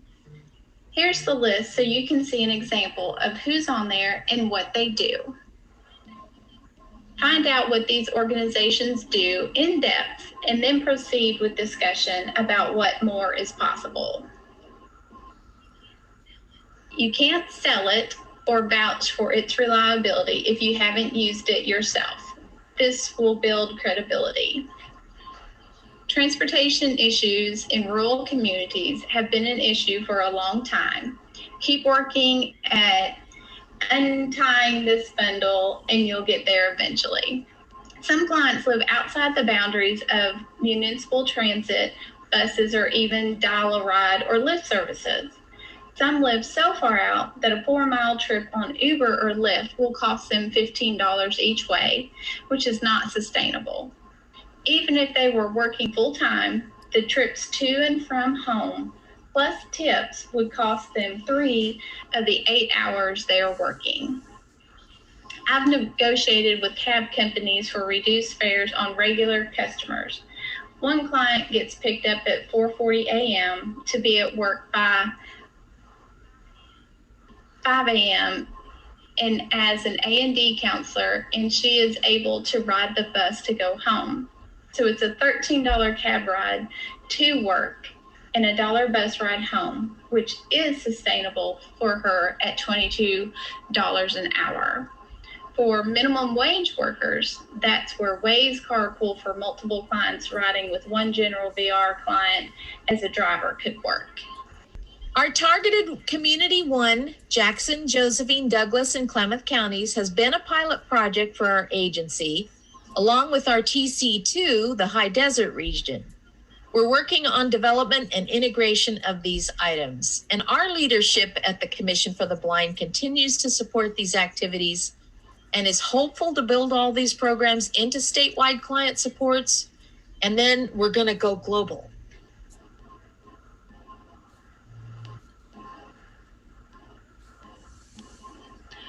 We have integrated these priorities into the workflow of our counselors. Leadership will continue to encourage these activities of our counselors and build the programs into our regular client services. Thanks, folks. All right. Thank you to the Kentucky and Oregon team for putting together a great video. Next, we have the Louisiana team.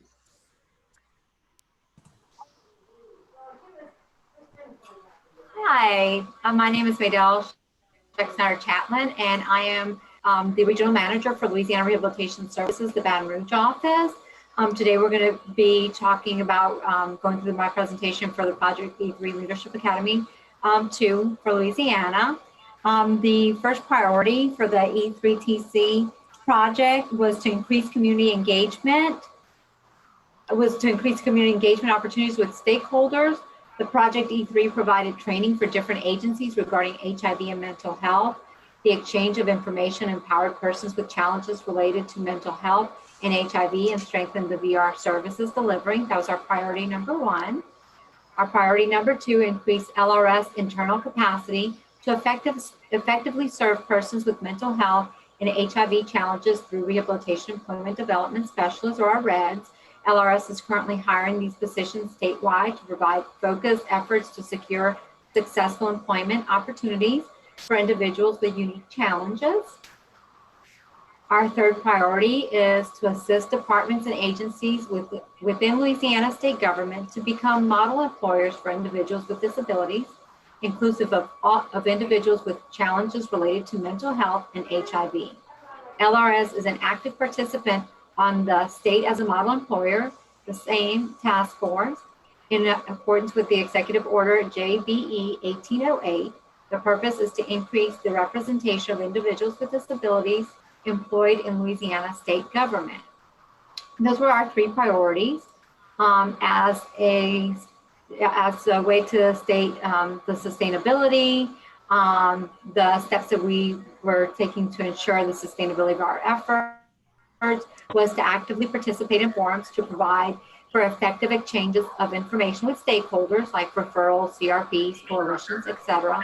identify and provide training opportunities to the Reds related to employment strategies specific to persons with mental health challenges and HIV, and to contribute to the development and identification of strategy resources in partnership to assist state agencies with the recruitment, hiring, and retention of individuals with disabilities in employment. So those are some of the areas that we're taking efforts to sustain, or actually the things we're doing to sustain our efforts within the Project E3 and what we were doing. So that's it. Thank you, Louisiana team. And next in the queue, we have New Jersey. Welcome. My name is John Walsh, and I'm project manager for Project E3. I'm here with Rebecca Schulman and Elaine Katz from our New Jersey project. We wanted to talk a little bit about the project in New Jersey and what are some of the next steps. So Rebecca and Elaine, I'm going to turn it over to both of you. Thank you, John. Great, thank you.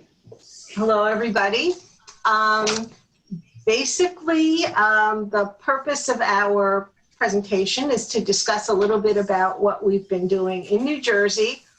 I, as co-chair of our Disability Issues Subcommittee of the Workforce Development Board, one of the most positive outcomes that we saw was expanding the efforts of our committee to include additional members who had not before participated, and also to expand community partnerships and outreach. That was our first priority. The next slide, John. In terms of what we have done and what we want to see continued, we're going to be working on cross-training opportunities between partners in the workforce development system. And one of the really positive results is that we've brought together members of public and private partners in order to help extend our reach. Next, thank you.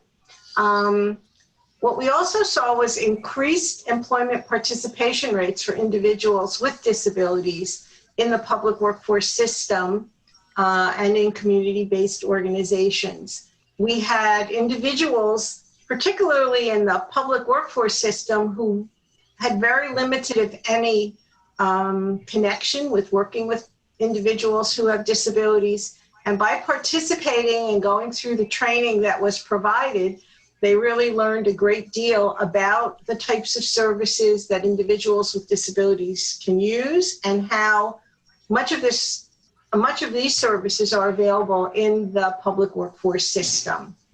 We also did a lot of cross-training that was helpful to increase awareness around serving the individuals with disabilities that hopefully will be positively impacted by this program. Thank you, John. Next, thank you.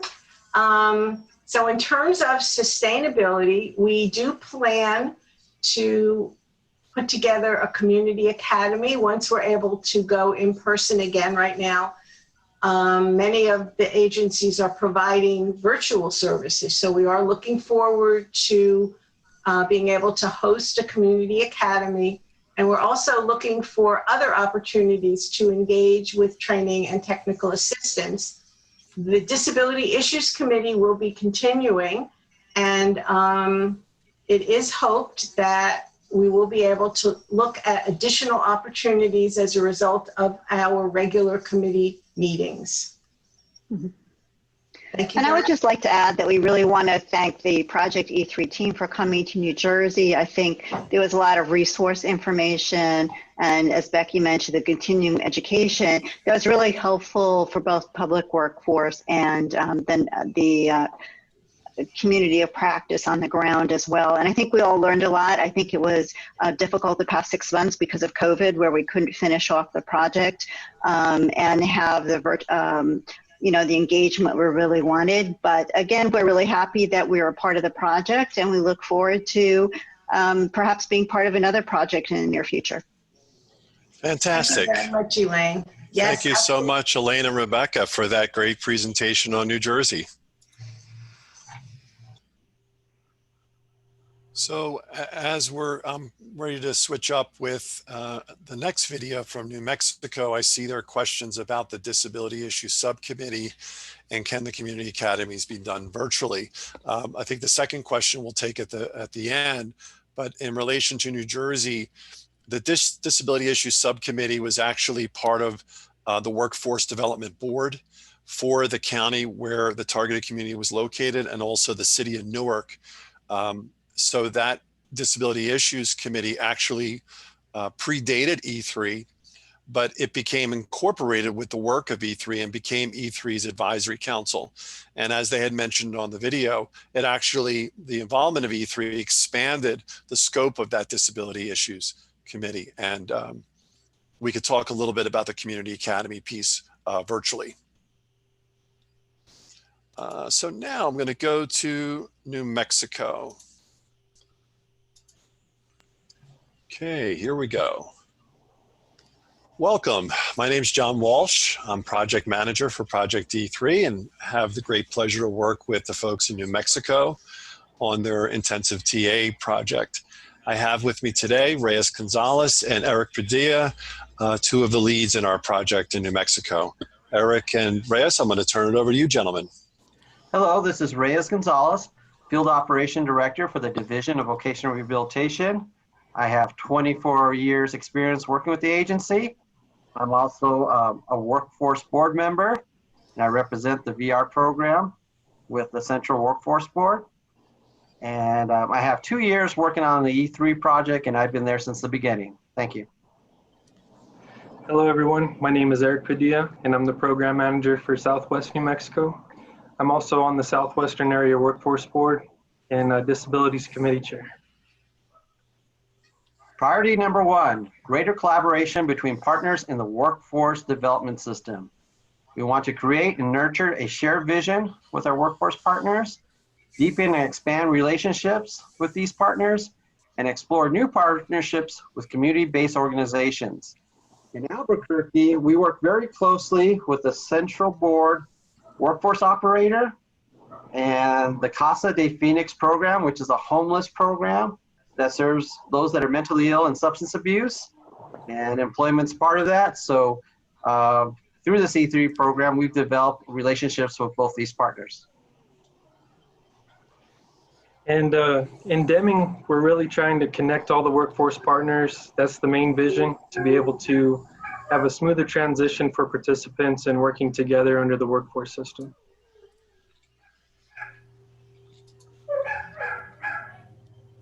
Priority number 2, implementation of the integrated resource team model. New Mexico DVR is working on this project both in Albuquerque and the Deming area. In Albuquerque, we're currently conducting the IRT with Casa de Phoenix. Originally, the pilot started off where we're going to work with Title I and Title III partners in the workforce system. However, due to COVID, we kind of put that on hold. Since they're really busy with the unemployment situation in New Mexico, but we do plan to get these partners involved with Casa de Phoenix in the future. And in the Deming area, prior to that, the IRT was mainly for community resources, but right now we're wanting to get workforce partners involved in the IRT training, and VR staff will be providing a lot of that training as well. Priority number 3, implementation of new projects and programs. In Albuquerque, and this is real recent, there's a county grant that's for peer support with the New Mexico Workforce Connection, and it's going to be targeting mental health and substance abuse, which is in alignment with our Casa de Phoenix partner and their goals. Also, we developed a job club at Casa de Phoenix, and we are working with workforce to provide them assessments regarding work interests with our workforce system. And in the Deming area, we've been introduced to the Trails model, which we hope to implement at the workforce system level and identify various staff members within the workforce system to be able to determine solutions, to be able to make services more efficient to participants. Now, in the Deming area, we have a community academy coming up that's going to be virtual, and this is going to be on November 20th. We're hoping to pull all resources within Southwest New Mexico to be able to get more familiar with their programs. And we're also expanding on our partnership, again, with the workforce system in the IRT model.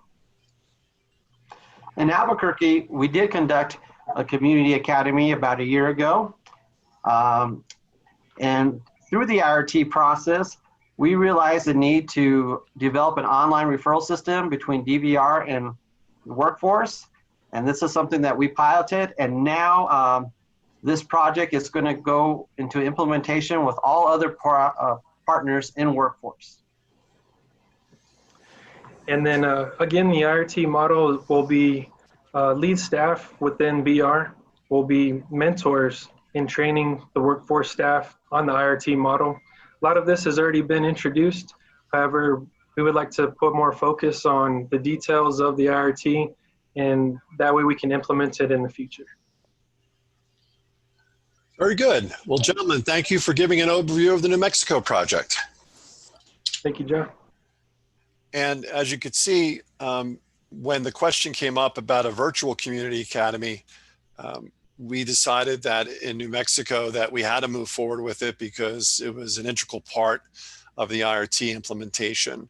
So my colleague, DJ Ralston, is currently on the line, and she was a great help with us kind of brainstorming how we can do a format that was originally meant to be an in-person format, to do that virtually and still have that kind of impact where you get that kind of connection with the participants. I know that also Virginia had decided to do a virtual community academy as well. The next video we have up, the folks were really creative, and they put a soundtrack to the actual PowerPoint. Unfortunately, it was no dialogue. It was all meant to be read, and I don't believe that's going to be very accessible.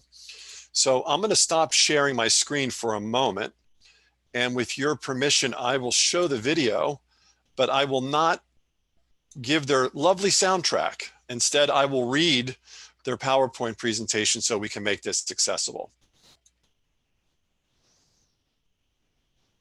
So this is North Carolina.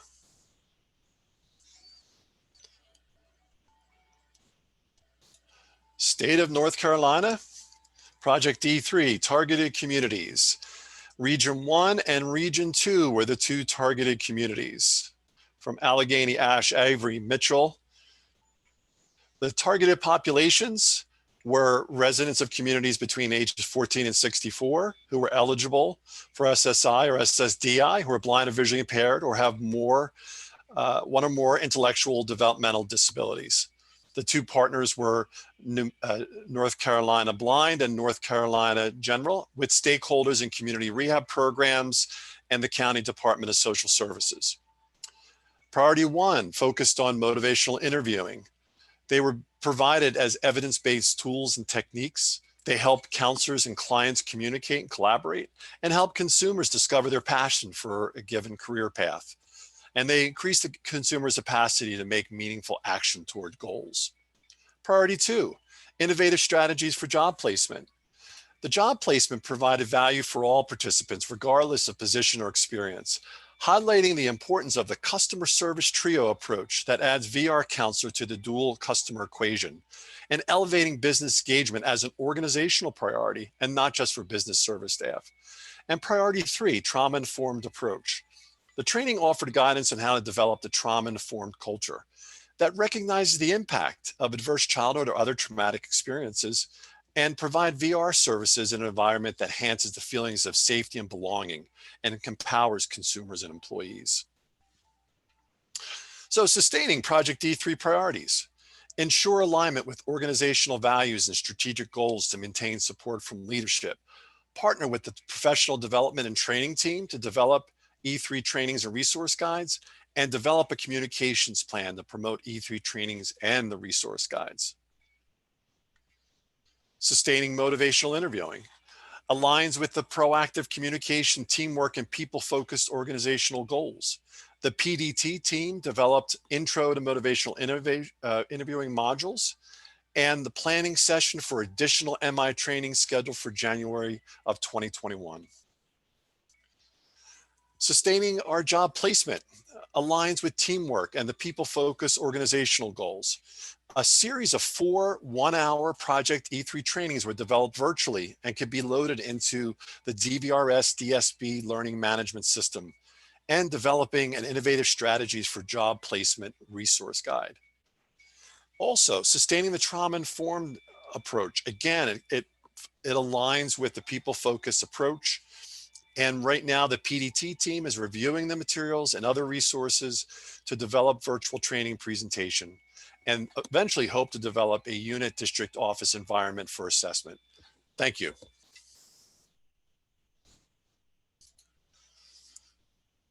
All right, that was a little quicker than I first thought. And now for our final video in the series, and now, not last but not least, is our Virginia video. Oh, let me stop this, hold please, and let me go back to make sure I share this properly.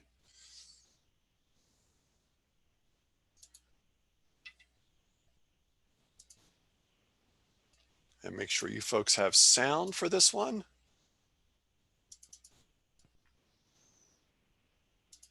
Good afternoon. My name is David Leon. I'm the Deputy Director for Workforce Programs with the Virginia Department for Aging and Rehabilitative Services.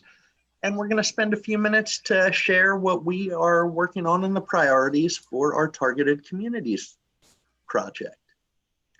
Our first priority for moving forward is a statewide introduction of what we've done in Martinsville and the Hampton Roads area. We have begun with what we called our E3 influencer group. That consisted of 2 staff per office from each district across the state. And within those groups were district directors, VR office managers, counselors, placement staff, and assistant staff. These individuals had 6 two-hour interactive sessions that included follow-up work, preparatory work, a little bit of homework. And during this process, we talked about the intersection of disability and poverty, partnership development and collaboration through community academies, and the integrated resource team model and financial empowerment. We really wanted to focus on what worked in both of the original communities and develop a framework for moving forward in other parts of the state. Those staff that participated represented more than half of our additional offices. And we have a follow-up session scheduled just to make sure there are no more questions and for next steps, where we begin to invite our partner agencies.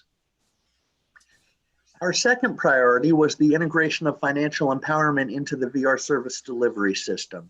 And we did that in a bunch of ways and will continue to do so. While the project was going on, the 2 areas participated in Bridges Out of Poverty, trainings on the intersection of disability and poverty, significant emphasis on Social Security work incentives and the Medicaid expansion.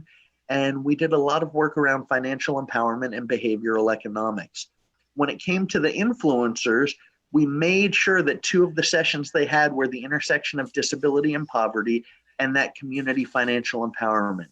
That's a program where we're looking at working with people in poverty as a cultural competency and shifting to think about how we can utilize the skills of counselors in terms of counseling and guidance to help our clients understand behaviors that may affect jobs and create ways to be more fiscally responsive. We also have put a program into place that we are using from the Cities for Financial Empowerment. We have had 2 cohorts and are about to have our 3rd and final cohort of staff go through their training for financial coaching. It is approximately 40 hours of financial counselor training, and this is what's used across the country in the Cities for Financial Empowerment program. Our 3rd priority has been to continue with community capacity building, and we have focused on growing the Centers for Independent Living around the state. We work closely with the state level leadership for the CILs, and partnered around expanding the capacity of SILS to provide financial empowerment services for VR consumers with the potential for increased fee-for-service opportunities. Another reason we wanted to focus on the SILS was this is a great opportunity to increase potential referrals both to SILS from VR, but also hoping that VR will receive more referrals from the SILS. Through this program, we hope to see SILS choose to be VITA sites when tax season comes. The two SILS in the targeted communities received customized training on financial empowerment strategies that were designed to support those staff in engaging and serving underserved and economically disadvantaged persons with disabilities. Each area had a 6 2-hour sessions that included both preparation and follow-up activities for those targeted communities.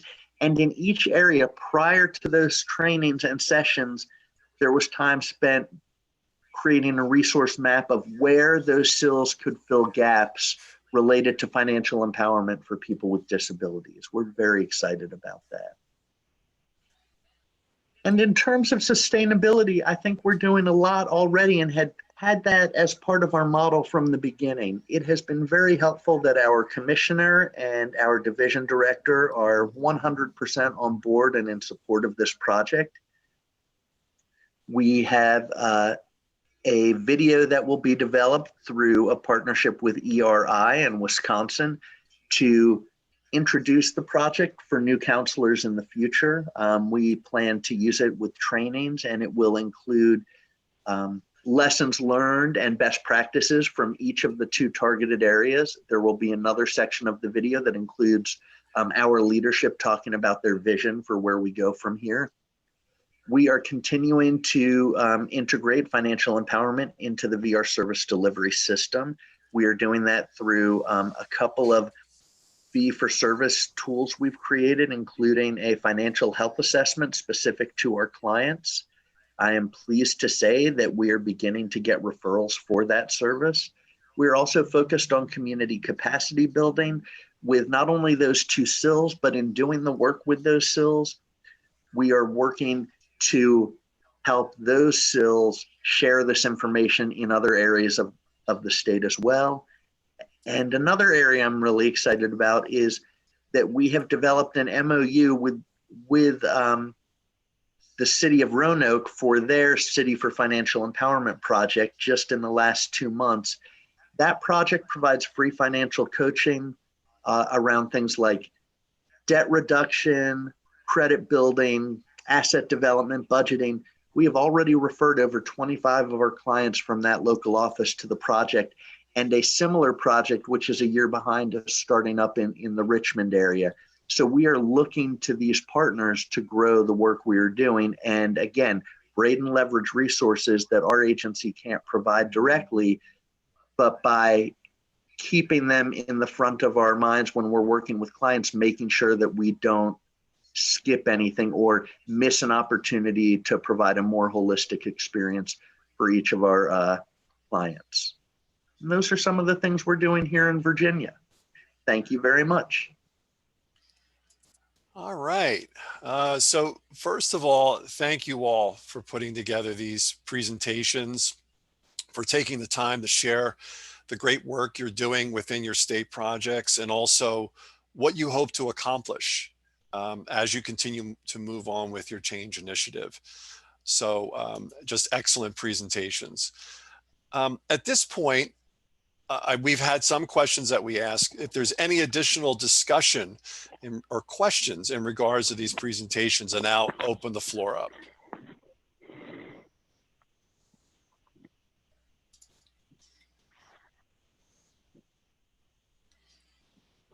So we heard from Dee Dee that this project has been a great success for Virginia VR, and David's our leader, and thanks for all the support from E3TC. So thank you, Dee Dee. We appreciate that. Well, and John, I'd just like to thank E3. I feel like the clients in Virginia are going to get a huge return because of this project. And we can see in the numbers reported in weekly reports and monthly stats that the areas where this project started our numbers and the level of engagement is been remarkable. I think success begets success, and it's really nice to see how excited the staff who participated in the beginning and may have been a little bit reluctant are so excited to participate in the video and being a part of an ongoing conversation and future solutions. So yeah, it was a great partnership, and DJ, you know, it was the partnership with you folks, the partnership, the willingness to go on a journey of change and to be able to continue to find other ways to challenge the process. So we greatly appreciated that partnership with you, David, and with Dee Dee.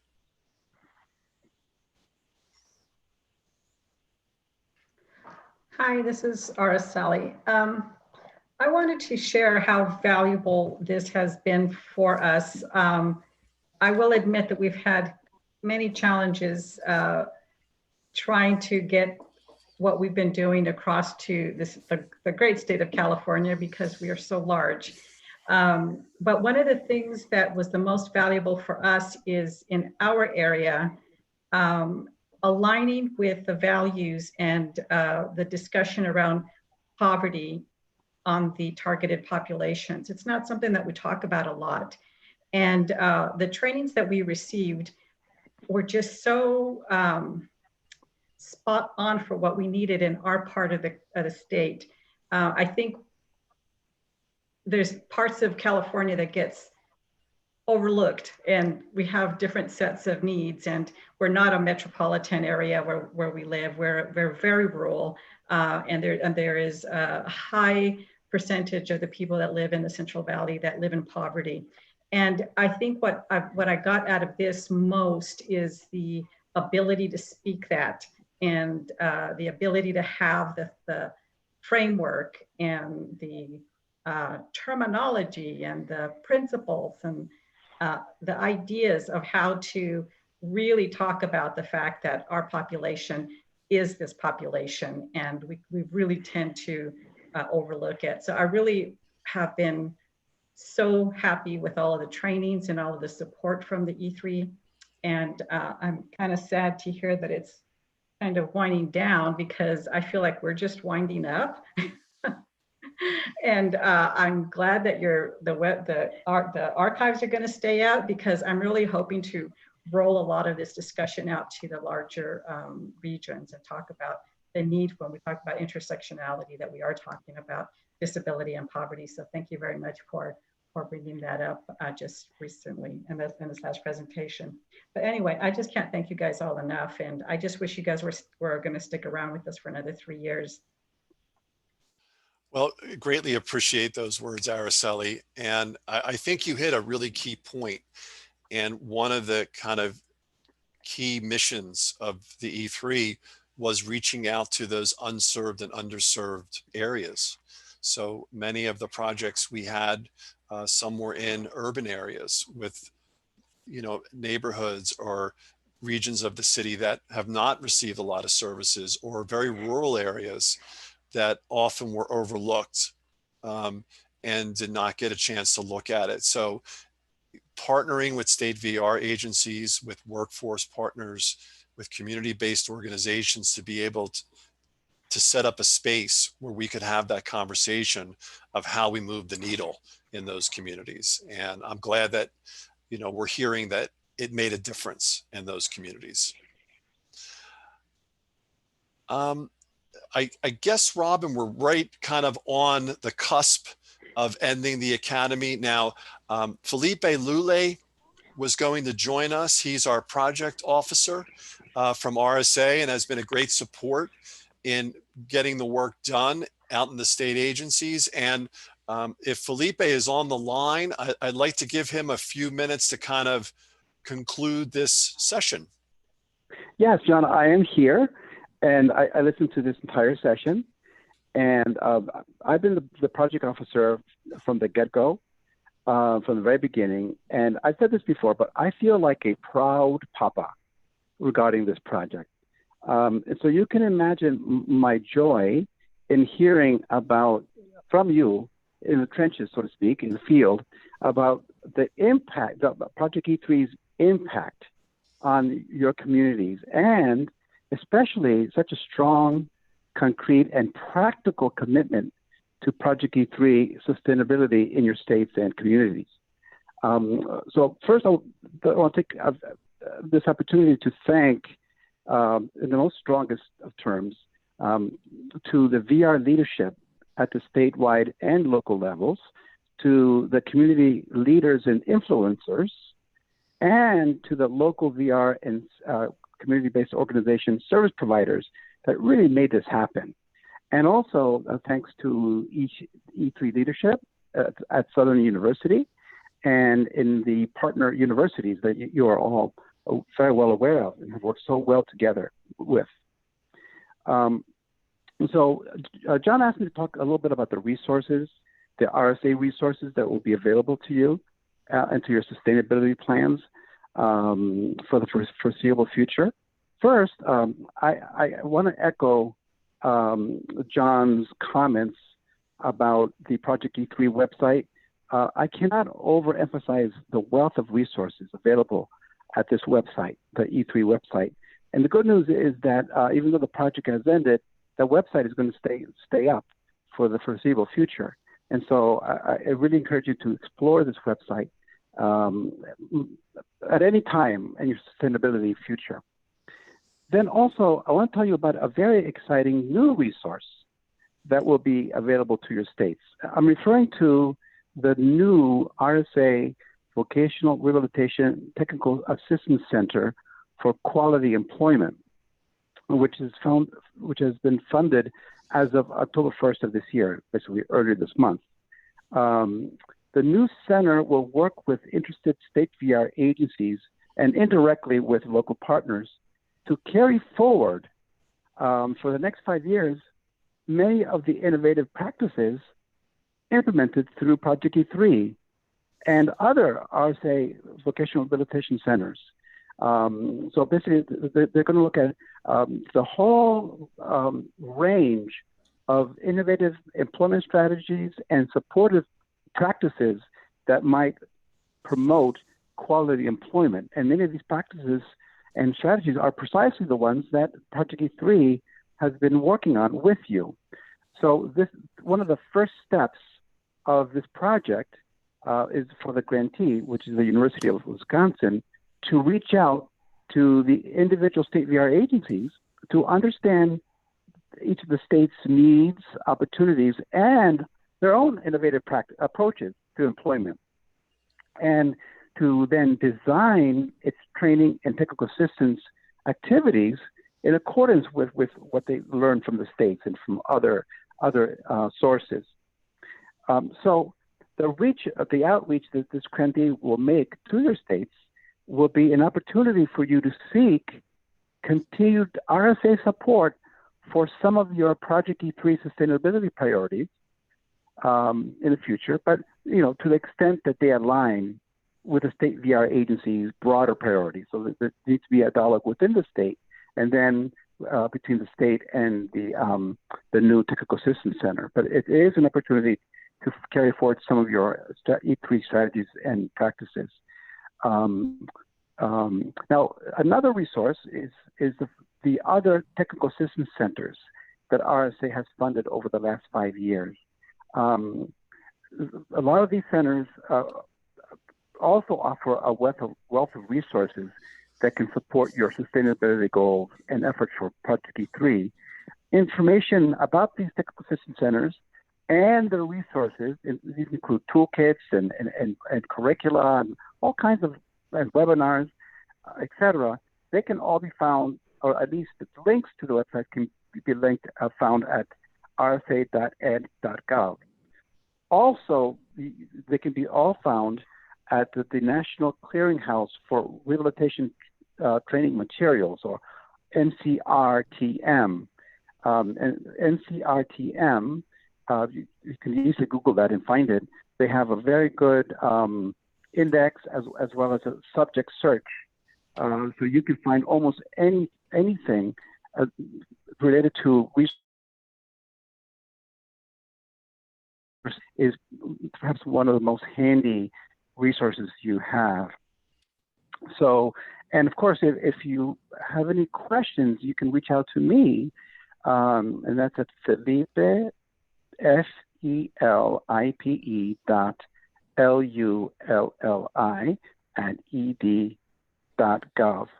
So just want to close with one last big thank you for everybody involved, and with my best wishes for success in all of your valuable work to come. Thank you, Felipe. Robin, I turn it back to you. Thank you, John. I appreciate you facilitating the discussion. Thank you, Felipe, for those comments. Before we end, we do want to say a big thank you to the Project E3 leadership, to the partners, to the community advocates, all those who participated and made this Leadership Academy such a success. Before I end, I do want to offer an opportunity to our UA Currents partner, who has really supported us in the Project E3 Leadership Academy, John Conley with CSAVR, if he would have any final comments that he would like to share before we sign off with our Leadership Academy 2.0.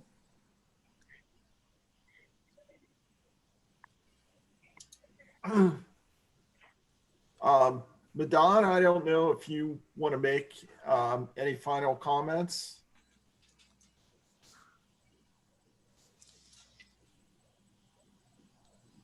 Yeah, well, this has been a very interesting journey for the last 5 years, and we have the opportunity to take this project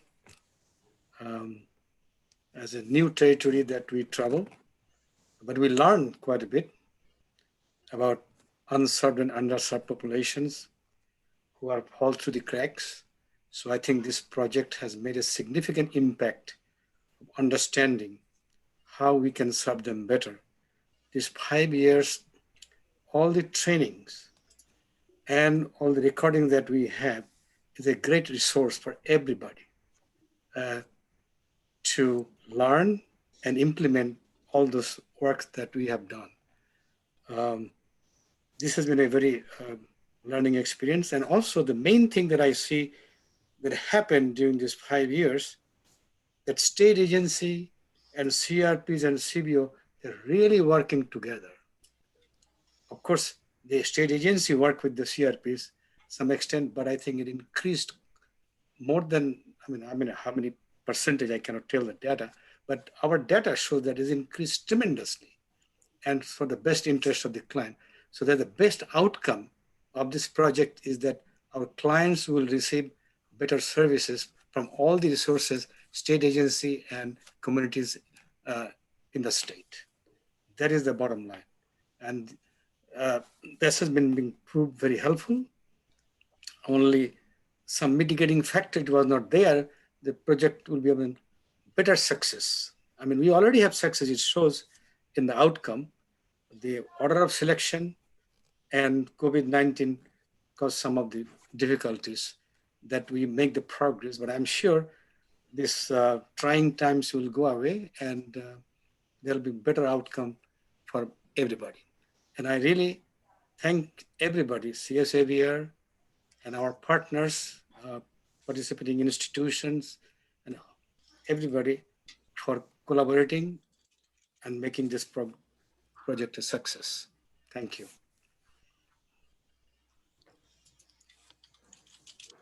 And I also want to thank CSVR and John for its leadership and guidance in this project, and also a special thanks to Madan as well, and to Robin, who together with John Connolly conceived of the Leadership Academy 1 and 2, and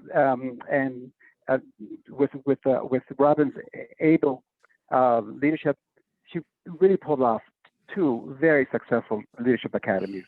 So thank you. I would just echo all those words. I know that the day is getting a little long, especially for people on the East Coast, and it was very exciting to see the videos and all the work that has been done. And it's refreshing, especially with all the tumult in our country, to see the commitment that all of you have to the people within your communities, the businesses. So thank you very much. And it's obvious because of your hard work that your communities are going to be better served and grow stronger. So thank you all very much for being willing to participate in this project, do such good work. Thank you to the partners. It's just been an amazing journey over the last 5 years. Thank you. Thank you, John Conley, and we really appreciate your leadership as well as all of the leadership team at Project E3. I don't want to forget about Dr. Susan Flowers Benton, who also in the leadership, I think is principal investigator, right? Dr. Susan, if you wanted to have any comments, I know Madon has already spoken, but I didn't want to not give you that opportunity to have a few words if you so choose.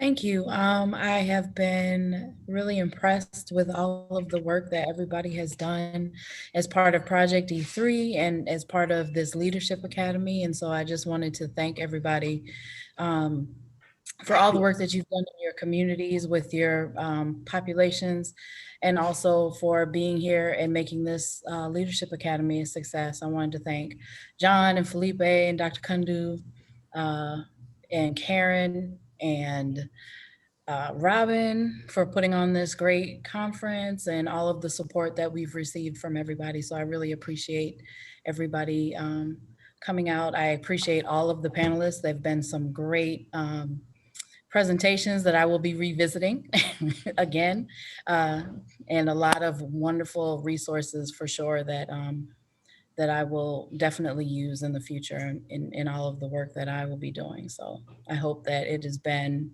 a great experience for you all as well. And I hope that you've gotten a lot out of it. Thank you, Susan. Thank you so much. And again, thank you to everyone who participated in Leadership Academy 2.0.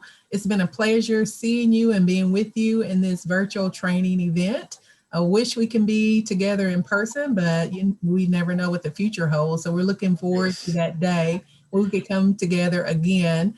Let's stay connected. We do have a November Communities of Practice coming up. I was just looking on my phone to get you the date. I believe that's going to be on the 19th. So that'll be the week, the Thursday before Thanksgiving. So send me your ideas and any requests that you have. I think John mentioned at the beginning of our presentation today that if you have any ideas or requests that you want to see addressed in those last two sessions in November and December, to put those on the table, and we'll try to work on those and have those in our last two communities of practice. Again, thank you, everyone. We'll be sending out the evaluation and the links to your recordings early next week. Have a great and safe rest of your day and a great and safe rest of your week. Thank you again. Thank you. Bye, everybody. Bye. Bye, everyone.